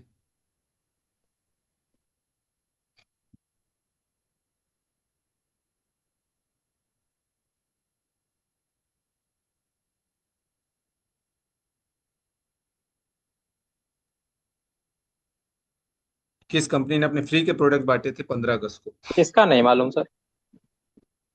अच्छा। इसका आंसर है बोरोलिन। बोरोलिन ने लगभग अपने 1 लाख फ्री के क्रीम या ट्यूब्स दिए थे। ठीक है, जीडी फार्मास्यूटिकल्स है ना, जो बोरोलिन बनाती है, तो इसका आंसर आएगा बोरोलिन, याद रखना। 15 अगस्त 1947 को कोलकाता में वेस्ट बंगाल में बांटे थे। ठीक है, ओके। राष्ट्रीय प्रोडक्शन बना 15 अगस्त 1947 को, और बोरोलिन ने बांटा था। अमित जी ने सही जवाब दिया। ठीक। अब ये ब्रेक हो रहा है, फिर से अपन ज्वाइन करेंगे। ठीक।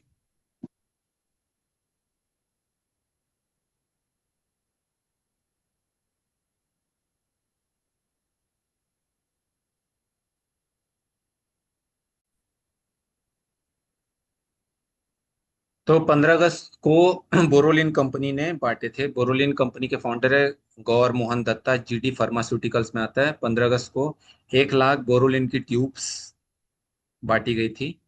ठीक है, वेस्ट बंगाल में या कोलकाता में। ठीक है, बोरोलिन आएगा आंसर। ठीक।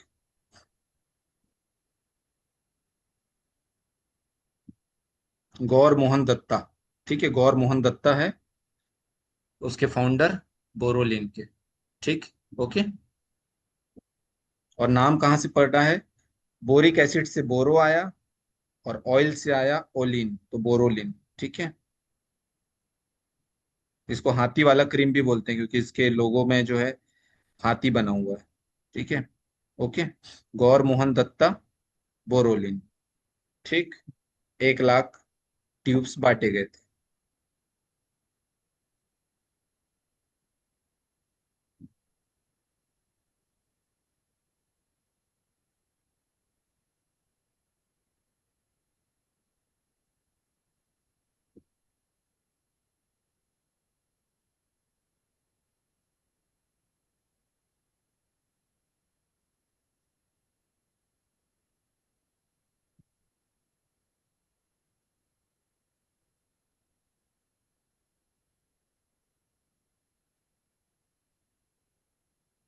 बोरोलिन को हाथी वाला क्रीम भी बोलते हैं। ठीक है, ओके।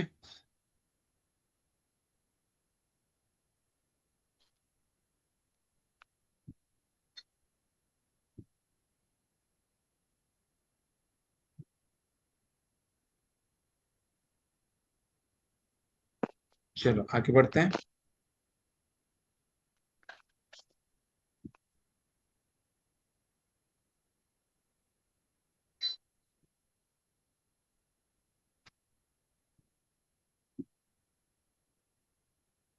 अच्छा, अभी एक बात बताओ, बोरोप्लस किसका आता है? बोरोलिन तो जीडी फार्मास्यूटिकल्स का हो गया, गौर मोहन दत्ता का। बोरोप्लस किसका है, किस कंपनी का? ईमान।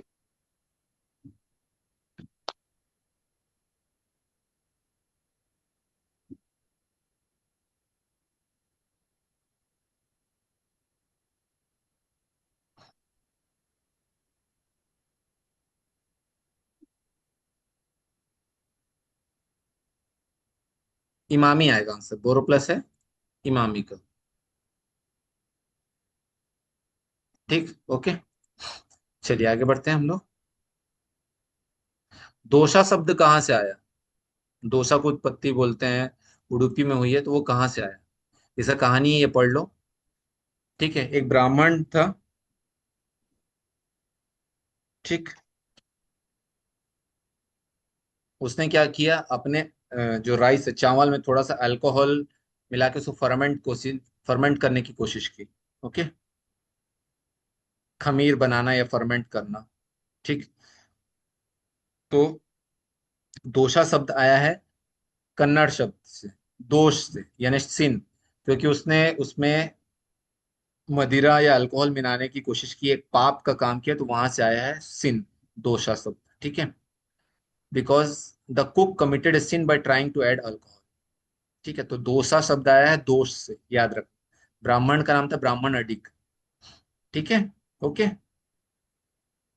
दोसा की उत्पत्ति उडुपी में है, कर्नाटक में उडुपी है, वहां बोलते हैं कि यहाँ से उडुपी से जन्म हुआ दोसा।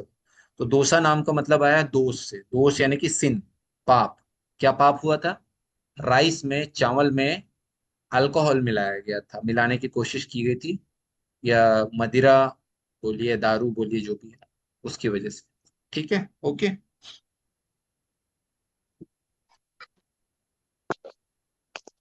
तो अब दोसा उत्पत्ति का याद रहेगा, दोसा का शब्द कहाँ से आया याद रहेगा, अब कोई दिक्कत तो नहीं है?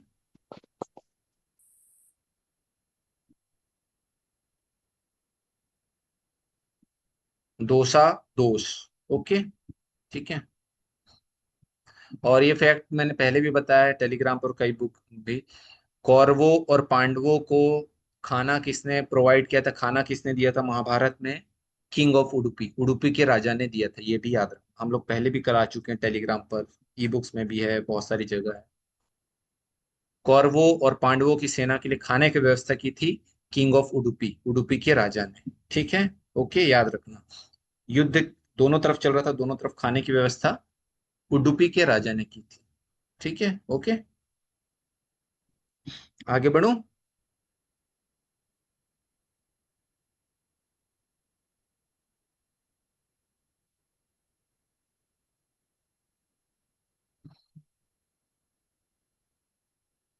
चलो, तुरंत लिख दिया करो, नोटेड, डन, फॉरवर्ड, आगे बढ़ो, समझ में आ जाएगा। एक दो लोग लिखोगे तो समझ में आ जाएगा कि नोट कर लिए, फिर आगे बढ़ो। ओके, इजी क्वेश्चन है। किसका मतलब आता है, ये पूछ रहा है, लैटिन वर्ड सॉल्ट से। पुराने समय में रोमन सोल्जर्स को सॉल्ट दिया जाता था, वो काम करते थे, उसके बाद काम करने में उनको सॉल्ट दिया जाता था, क्योंकि उस समय सॉल्ट, नमक आसानी से नहीं मिलता था, और नमक बहुत ही महंगा होता था उस समय। ठीक है, तो कोई सोल्जर या सिपाही अच्छा काम करता था तो उसको बोलते थे बीइंग वर्थ वन सॉल्ट, यानी कि उसने, वो नमक हलाल है। ठीक है, यानी अच्छा काम किया उसने, उसने उसका नमक खाया है। तो कौन सा शब्द आया है सॉल्ट से, लैटिन वर्ड सॉल्ट से आया है? ओके, राजीव प्रसाद जी का आंसर सही है, सैलरी। सैलरी आया है सॉल्ट से। ये भी पूछ सकता है केबीसी में कि सैलरी शब्द का उत्पत्ति किससे हुआ है, सॉल्ट से, या सॉल्ट से क्या आया, सैलरी। ठीक है, तो सॉल्ट से आया सैलरी, सलेरियम, सैलरी, ऐसे करके आया। ठीक है, ओके।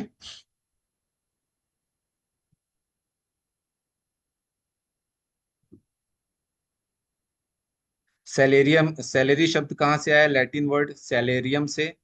और सैलेरियम कहाँ से आया, सॉल से, सॉल मतलब होता है सॉल्ट, SAL यानी सॉल्ट। सैलरी, सैलेरियम, सॉल यानी सॉल्ट। ठीक है, ओके। Roman soldiers. ठीक, आगे बढ़ते हैं। भारत, भारत का नाम का क्या मतलब है? भा का क्या मतलब है, रत का क्या मतलब है? रत का मतलब होता है डेडिकेशन, भा का मतलब होता है लाइट। यानी ऐसा कोई व्यक्ति है, ऐसे कोई चीज, या हम लोगों के बारे में बात करें जो डेडिकेटेड है for the search of light. तो भारत का मतलब है, भा का मतलब है लाइट, सर्च ऑफ लाइट, और रत का मतलब है डेडिकेशन, तो dedication for the search of light. उस रोशनी के को खोजने के लिए डेडिकेशन दिखाना, दृढ़ संकल्प दिखाना, ये होता है भारत। ठीक है। इसीलिए इंडिया का कल्चर है तमसो माँ ज्योतिर्गमय, फ्रॉम डार्कनेस टू लाइट। ठीक है।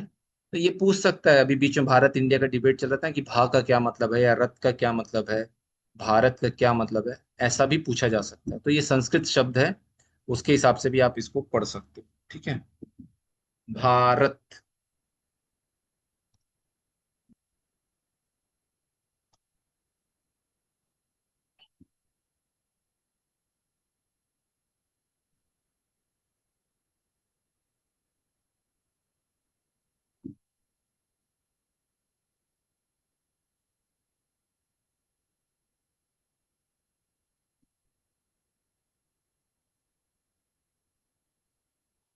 ठीक है, भारत नाम को उत्पत्ति यहाँ से हुआ है। भारत यानी सर्च ऑफ लाइट, रथ यानी डेडिकेशन। ठीक है।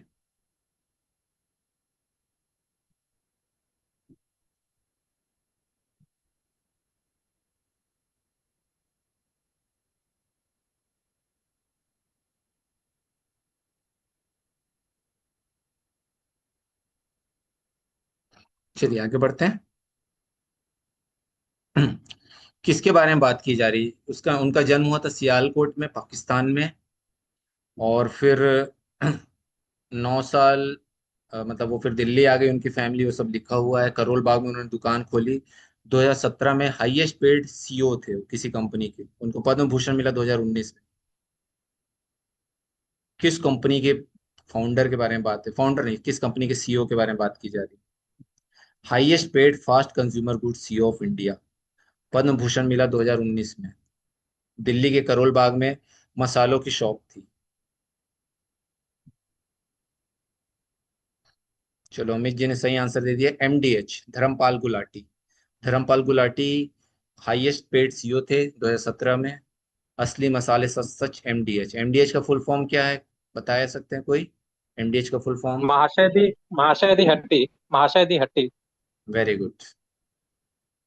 नहीं, महासिया दी हट्टी। महाशय और महासिया में फर्क है। ठीक है, हाँ हाँ ठीक है, हाँ हाँ। चलेगा चलेगा चलेगा। और लकली महाशय दी मुझे एक बार हट्टी। इनसे मिलने का सौभाग्य भी मिला था, हमारे ऑर्गेनाइजेशन अच्छा ने एक बार इनको फंक्शन में बुलाया था। तो ये अच्छा। सेम वाकया होता है कि सर आपके ना महाशय दी हट्टी, तो उन्होंने उन्होंने कहा था ये बात कि महाशय नहीं, महासिया दी हट्टी।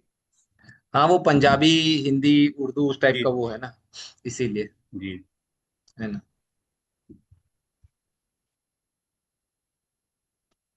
वो कोई दिक्कत नहीं है, ठीक है। अब वो देखिए, जैसे असम वाले लोग, वो जो पहनते हैं असमीज लोग, उसको गमूसा बोलते हैं, गमूसा, वो लैंग्वेज में। आपको उसको बोल दिया गमछा है तो वो गुस्सा हो जाते हैं, गमछा क्या है, गमछा नहीं गमूसा। बस हाँ, वही मैंने है। लाइटर नोट पे बोला, महाशय दी हट्टी हाँ भी सही है। हाँ, वो सही है, सही है, नहीं मैं वही बोल रहा हूँ। बस बात एक उसमें ही ही है। उसी उसी में लड़ाई करने लग जाएंगे कि अरे जी गमूसा जी। को गमछा कैसे बोलते, अरे भाई ठीक है, उच्चारण बदल गया, उसमें क्या हो गया, हाँ। बस उसके लिए क्या लड़ना। ठीक है। चलो ठीक है, महाशय दिहट्टी एमडीएच कंपनी के बारे में बात कर रहे हैं। एमडीएच के जो थे महाशय दिहट्टी, धर्मपाल गुलाटी, बिल्कुल सही आंसर है इसका। ठीक है।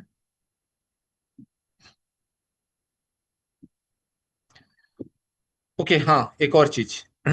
हमको फर्स्ट वॉर ऑफ इंडिपेंडेंस के बारे में तो पता है, पहला क्रांति का युद्ध जो भी है। लेकिन 1946 में इसको बोला जाता है लास्ट वॉर ऑफ इंडिपेंडेंस, फरवरी 1946 में। किन लोगों ने किया था ये last war of independence? Naval ship Britishers के पे किया खिलाफ। था। हाँ, किसने किया था? नेवल नेवल शिप था मुंबई में। हाँ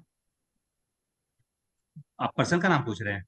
हाँ, नहीं नहीं, सही सही बोल, नेवल, नेवी, नेवी वालों ने किया था, बिल्कुल सही। Navy, naval. जी हाँ, जी। लेकिन इससे ही हमको पता चला इसको last war of independence consider करते हैं। फर्स्ट वॉर ऑफ इंडिपेंडेंस 1857 वाला हो गया, लास्ट वॉर ऑफ इंडिपेंडेंस फरवरी 1946 वाला हो गया। ठीक है, नेवी म्यूटिनी बिल्कुल सही। नेवी का विद्रोह, है ना।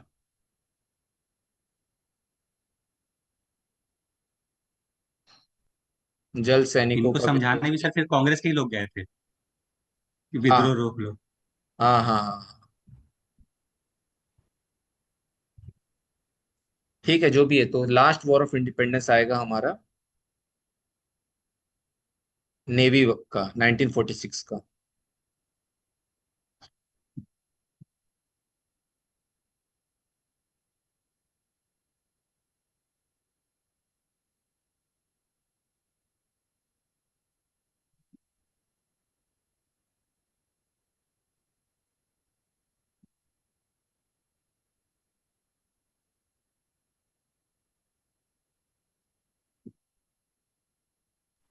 इससे सर एक और सवाल बनता है जो शायद हम्म केबीसी में आ भी चुका है। हम्म ये पूछा था कि सबसे अंत में कौन सा जहाज था जो 1947 में चला गया, ब्रिटिश जहाज, हम्म। है ना। हाँ, पूछा जा चुका। शायद ये शाहरुख खान जब गेस्ट में आए थे तब पूछा था बच्चन साहब ने, ऐसा कुछ हाँ था। हाँ एग्जैक्ट याद नहीं है पर ऐसा कोई सवाल तो आया था। हाँ, आया था ना। इसमें एक क्वेश्चन ये बनता है इस क्वेश्चन में कि नेवी म्यूटिनी का सपोर्ट करने वाली एकमात्र पॉलिटिकल पार्टी कौन सी थी।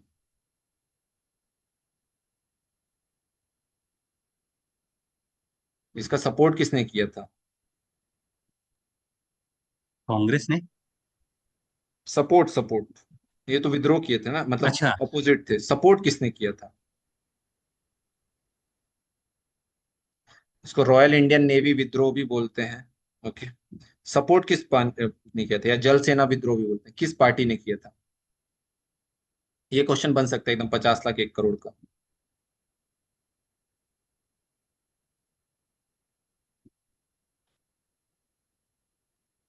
ध्यान में नहीं आ रहा है सर। स्वराज पार्टी ऐसे अच्छा क्वेश्चन है वैसे ये। इसका आंसर आएगा कम्युनिस्ट पार्टी ऑफ इंडिया। हो। ठीक है, याद कर लेना। ठीक है, कम्युनिस्ट पार्टी ऑफ इंडिया।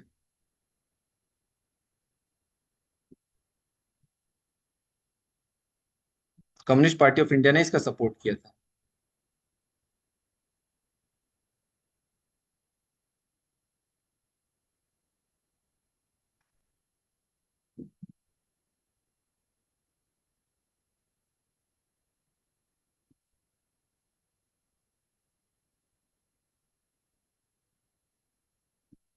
ठीक है, और एकदम इम्पोर्टेंट, सबसे इम्पोर्टेंट, ये जो हुआ था रॉयल नेवी म्यूटिनी या जल सेना विद्रोह, किस जहाज से स्टार्ट हुआ था, कहां पर हुई थी हड़ताल, कौन से जहाज में। ये भी बनता है 1 करोड़ का क्वेश्चन।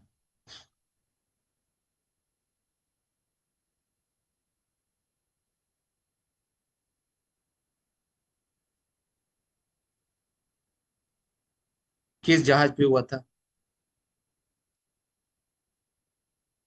चलो, अमित जी ने आंसर दे दिया है। ठीक है, बिल्कुल सही। ये था तलवार। आईएनएस तलवार बोलिए, उस समय पहले HMIS तलवार तो तलवार जो जहाज था, है ना, शिप का नाम था तलवार, उस पे हुआ था, तो याद रखना है तलवार। और जिसने इसका सपोर्ट किया था CPI, communist party of India, एकमात्र पार्टी जिसने नेशनल लेवल पे सपोर्ट किया था।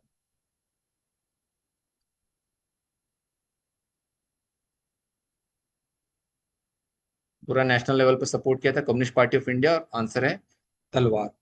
ठीक, आगे बढ़ूं।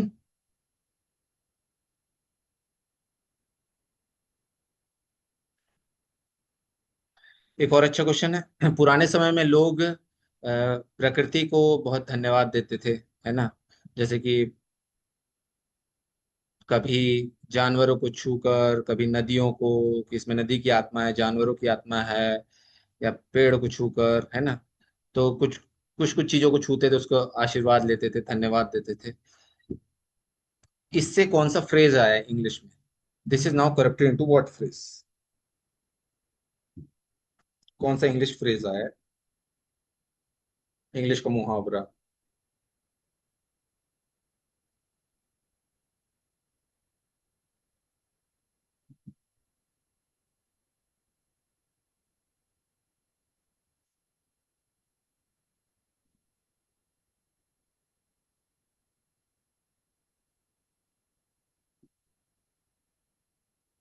चलो दिलीप अरोड़ा सर का आंसर सही है। यहाँ से आया है मुहावरा टच वुड। टच वुड,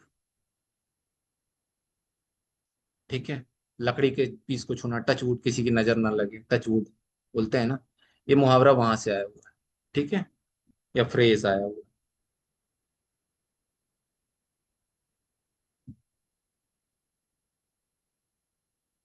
ठीक, टच वुड आया यहाँ से। ठीक, चलो आगे बढ़ते हैं। दिलीप जी ने सही दिया है, टच वुड।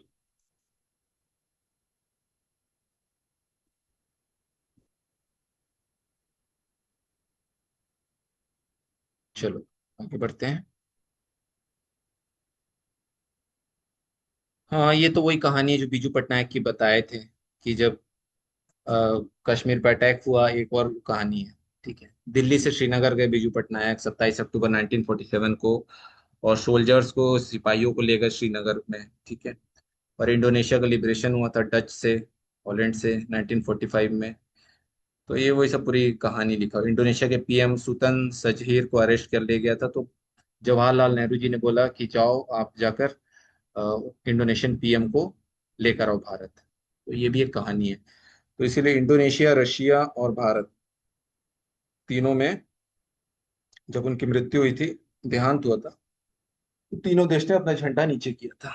ठीक है। तो यहाँ पर और एक फैक्ट पता चल रहा है कि किसने सैनिकों को, या कौन ट्रांसपोर्ट किया था सोल्जर्स को श्रीनगर, तो बीजू पटनायक आएगा आंसर।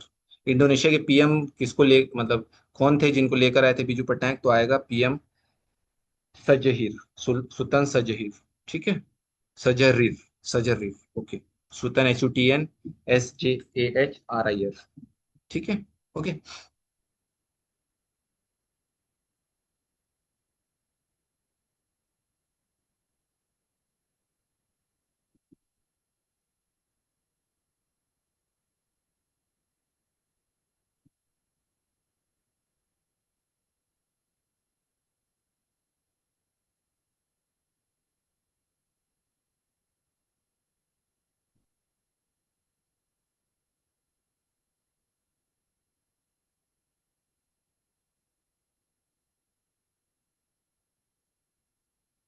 चलिए आगे बढ़ते हैं।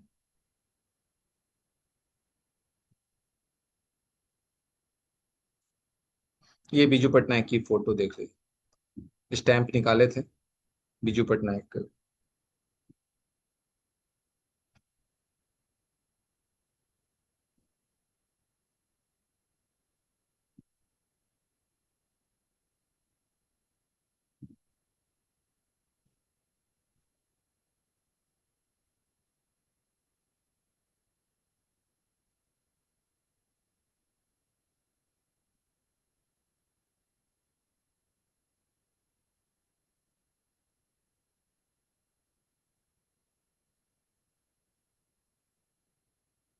चलो आगे बढ़ते हैं।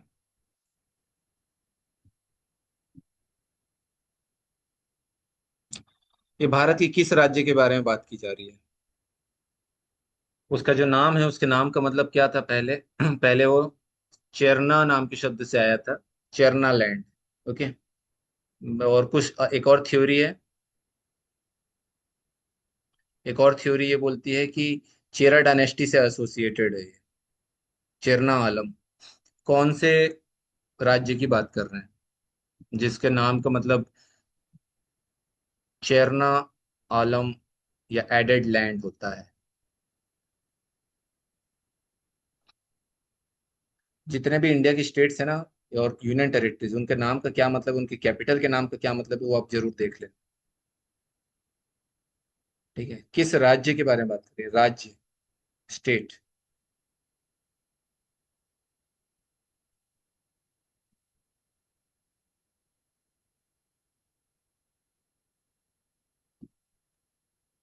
कर्नाटक है क्या? नहीं, इसका आंसर आएगा केरला, अच्छा केरल। Sir, okay okay. ओ केरल, हाँ जी सर। केरल, केरला। गलत आंसर नहीं देना है, नहीं पता तो नहीं पता। ठीक है,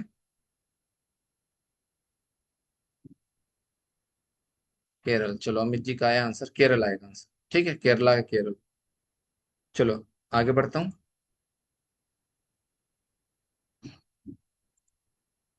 इन सबको आपस में कनेक्ट करो। Damayanti, Shakuntala, Jatayu Vadhan, galaxy museum, women red, Sita Bhumi Pravesh, Vasantika, Parshuram, Matsyagandha का विवाह, यंग केरला ब्यूटी, इन सब का आपस में क्या कनेक्शन है?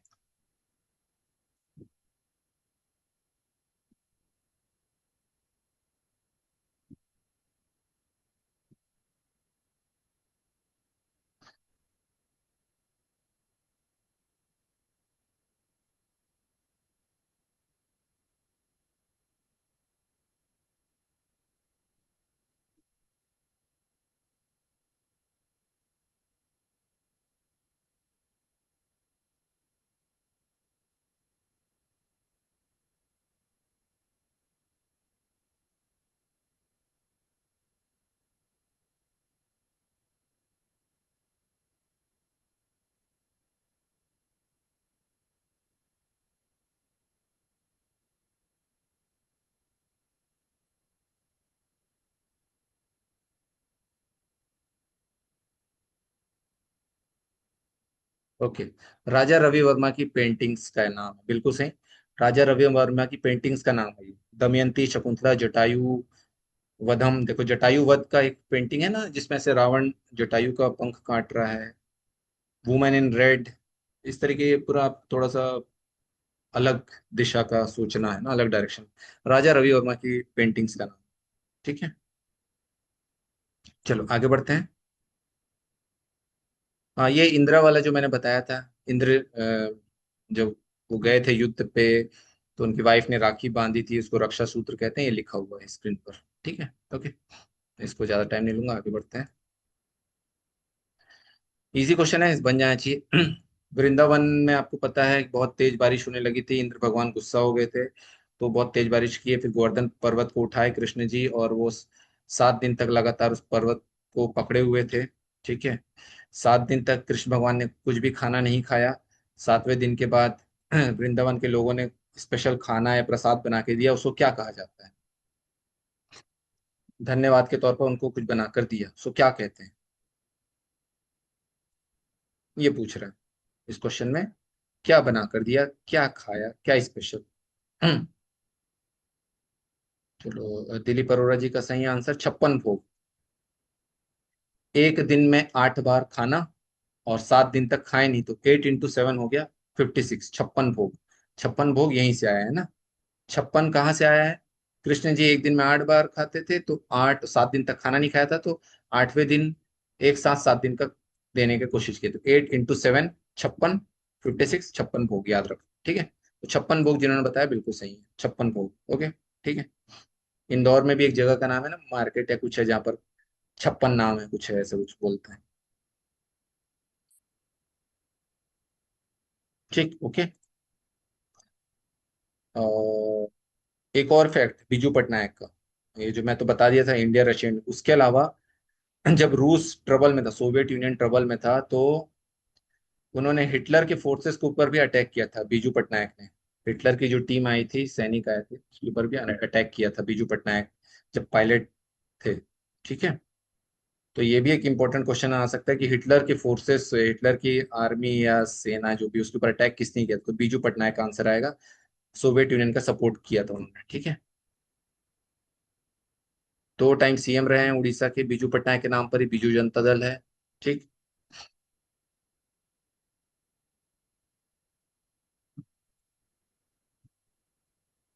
चलो आगे बढ़ते हैं, आगे आगे आगे आगे।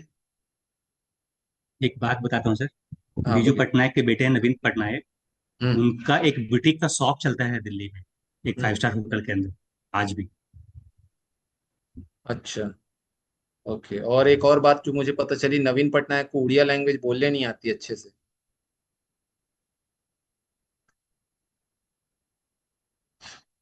उस राज्य के सीएम, लेकिन उनको उड़िया अच्छे से नहीं आती है, मतलब बाहर पढ़ने पढ़े नहीं होंगे ना आती, सर, ऐसा कुछ है, पढ़ने वढ़ने नहीं आती उनको, बाहर रहे होंगे दिक्कत ना। है। हाँ, तो इतने साल रहने के बाद भी सीखे हैं, मतलब वो, मतलब उतना अच्छे से नहीं आती, ऐसा बोलते हैं, पता नहीं सही है गलत। ठीक है, ये पूछ रहे, देखो अगला क्वेश्चन।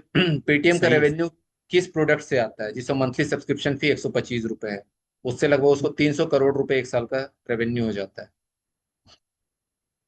कौन सा प्रोडक्ट पेटीएम का?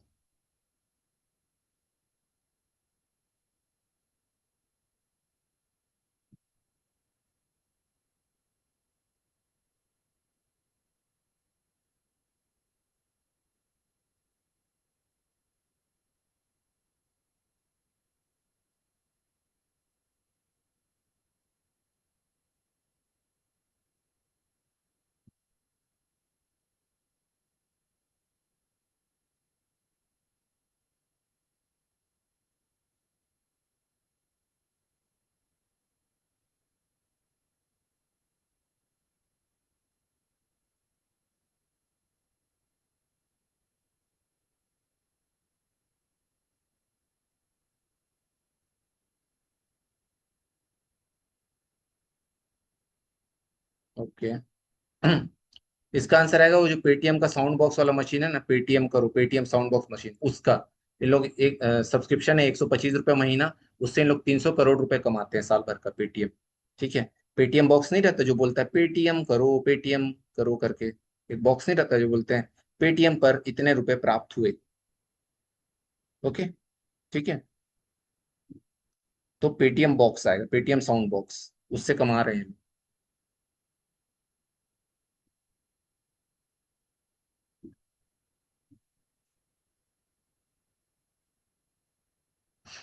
ठीक। ओके।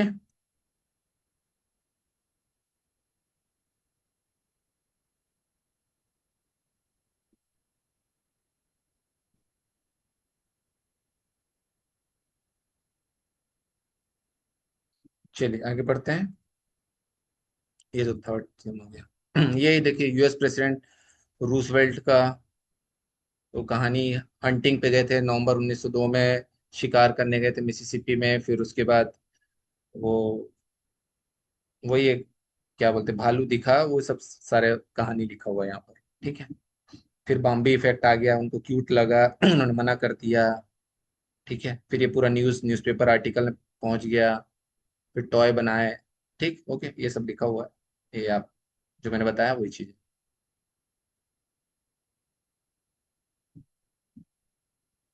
भारत का मतलब, भा का मतलब लाइट होता है, जो मैंने पहले बताया था वही। ठीक है। वही चीजें, सारी चीजें। अब मैं एक दो क्वेश्चन आप लोगों से पूछूंगा, स्क्रीन पर नहीं आएगा कुछ। तैयार है?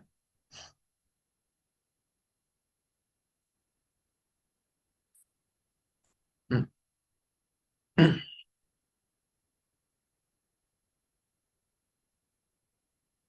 ठीक है, रेडी। यूनाइटेड स्टेट्स ओरेगन में, यूनाइटेड स्टेट्स ओरेगन में एक शहर है। ठीक है। पहले उस शहर का नाम बेसिन था, BASIN, बेसिन था उसका नाम। बाद में उसका नाम चेंज करके 1903 में, 1903 में एक दूसरा नाम रखा गया। ओरेगन स्टेट में एक बेसिन नाम का शहर था, उसका नाम 1903 में चेंज कर दिया गया।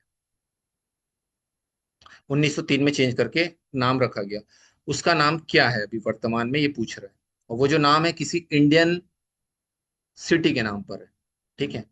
भारत के किसी शहर के नाम पर वो ओरेगन यूएस में एक शहर का नाम चेंज कर दिया। पहले उस शहर का नाम बेसिन था, BASIN, बेसिन। लेकिन अब उसको चेंज करके 1903 में चेंज करके दूसरा कर दिया गया, और उसके नाम पर एक कोई फैब्रिक का भी नाम है। अब आपको बताना, मैं हिंट दे दिया हूँ, फैब्रिक। आप ऑडियो में बोल सकते हो, बोलना। तो नहीं पता तो कुछ मत बोलना। ठीक है। पता है तो बोलना, नहीं पता तो चैट में नहीं पता लिख देना। ठीक, सिंपल लॉजिक।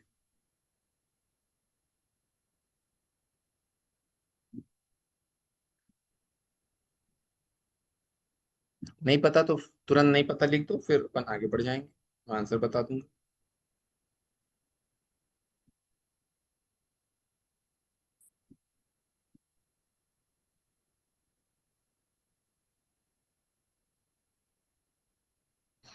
ठीक है, इसका आंसर आएगा मद्रास, एक फैब्रिक के नाम पे मद्रास। तो ओरेगन यूएस में एक शहर का नाम पहले बेसिन था, उस बेसिन बेसिन नाम के शहर का नाम चेंज करके मद्रास किया गया। मद्रास फैब्रिक करके भी एक फैब्रिक आता है। तो आपका आंसर आएगा मद्रास। ठीक है। ये क्वेश्चन केबीसी के पॉइंट ऑफ व्यू से बहुत इंपॉर्टेंट है, आज नहीं तो कल फंसेगा ये। ठीक, मद्रास फैब्रिक। ठीक। ओके।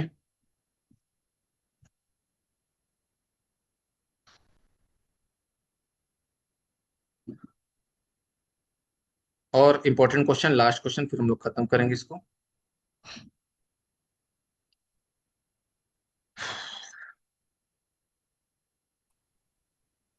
सर सॉरी, 1 मिनट में इसको रिपीट कर देंगे क्वेश्चन को, जो अभी आपने ओरेगन बताया यूएस, मद्रास वाला।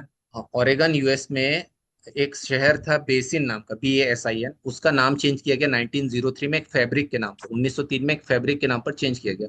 वो शहर का नाम क्या है? तो उसका आंसर आएगा मद्रास, मद्रास फैब्रिक के नाम पर मद्रास। ठीक है, ओके, ठीक, ओके, जी। ठीक है। और आपको बताना है, अभी ये जो क्वेश्चन पूछ रहा हूँ,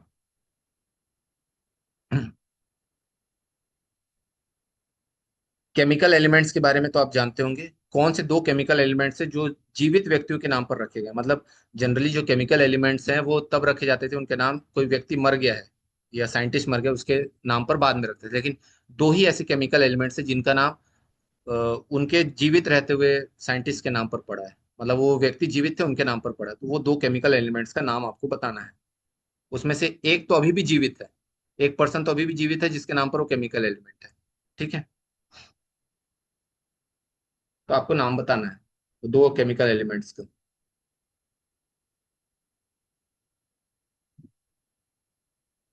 ओके, मित जी का तो आ गया आंसर, सही है। तो आंसर आएगा सीबोर्गियम और ऑर्गेनेसियन। ठीक है, सीबोर्गियम आपको मिल जाएगा गूगल में, और ओगानेसोन, सॉरी ओगानेसोन, जिसमें से अभी कौन जीवित है? हमारे ओगानेशियन जीवित है। ठीक है, ओगानेशियन अभी भी जीवित है। ठीक है, सीबोर्गियम नाम याद रखना। तो सर मैंने ऐसे याद रखा है कि हम्म, लोग बुलाते हैं ना, OG, हम्म, SG। हाँ जी, हाँ जी, बिल्कुल सही। SG, ऐसे करके याद रख लिया। ठीक है, ठीक, बढ़िया है, अच्छा याद रख। तो सीबोर्गियम है ना, बिल्कुल सही है, और ऑर्गेनेसॉन ये भी सही है। ठीक है,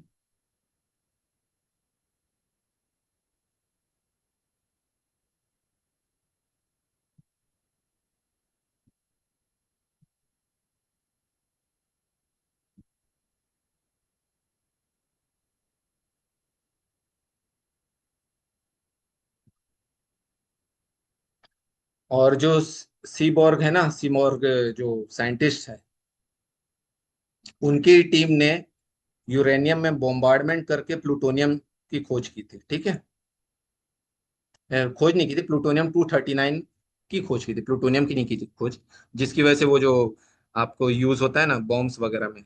तो अगर बोलेंगे कि यूरेनियम में बॉम्बार्डमेंट करके किसने खोजा प्लूटोनियम 239 को, ठीक है, आएगा आंसर सीबोर्ग। ठीक है, याद रखना सीबोर्ग। ठीक, यूरेनियम में बॉम्बार्डमेंट करके किसने खोजा प्लूटोनियम 239 को? सीबोर्ग। ठीक है, ओके, ठीक, ये सुनाई दिया जो मैं फैक्ट बताया सीबोर्ग वाला? लिख दीजिएगा सर, प्लीज लिख दीजिएगा चैट में। हाँ, यूरेनियम में बॉम्बार्डमेंट करना, यूरेनियम जो रेडियो एक्टिव एलिमेंट है उसमें बॉम्बार्डमेंट करके प्लूटोनियम 239 का खोज किसने किया था? सीबोर्ग ने। ठीक है, ओके, सीबोर्ग, SEABORG। ठीक, सीबोर्ग, प्लूटोनियम 239, प्लूटोनियम 239। ठीक, ओके, ये याद रखना। ठीक है, ओके, तो आज का सेशन हम लोग यही खत्म। और यही जो प्लूटोनियम 239 है यही यूज हुआ था मैनहट्टन प्रोजेक्ट में। प्लूटोनियम 239 बहुत इंपॉर्टेंट था मैनहट्टन प्रोजेक्ट के लिए, जो वर्ल्ड का पहला बॉम्ब बनाने का वो था। उसको प्लूटोनियम 239 को खोजा किसने या कैसे इन्वेंट किया? यूरेनियम में बॉम्बार्डमेंट करके, आपस में इलेक्ट्रॉन प्रोटॉन जो भी बॉम्बार्डमेंट किया, वो सीबोर्ग और उसकी टीम ने किया था। ठीक है, ये याद रखना। ठीक है, मैनहट्टन प्रोजेक्ट के लिए बहुत इंपॉर्टेंट था। तो आज का सेशन हम लोग यहीं खत्म कर रहे हैं, बाय बाय। और थोड़ा बहुत ऑडियो इश्यूज हुआ होगा, बट कोई दिक्कत नहीं, मैनेज हो गया। आज मैं ऑफिस में हूँ। Thank you sir. ओके, तो ऑफिस से सब मैनेज कर लिए, हो गया, काम चल गया। और पिछला रिकॉर्डिंग और ये वाला रिकॉर्डिंग, पिछला रिकॉर्डिंग भी मिल जाएगा, आज मैं उसको कर रहा हूँ, टाइम नहीं मिल पाया था। और ये वाला रिकॉर्डिंग 3-4 दिन बाद मिलेगा। ठीक, okay, bye bye, take care. Thank you और सर। रात को क्लास नहीं होगी ना? ठीक है, okay, thank you, bye.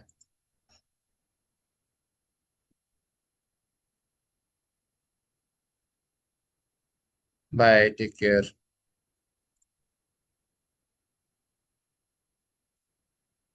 Good day.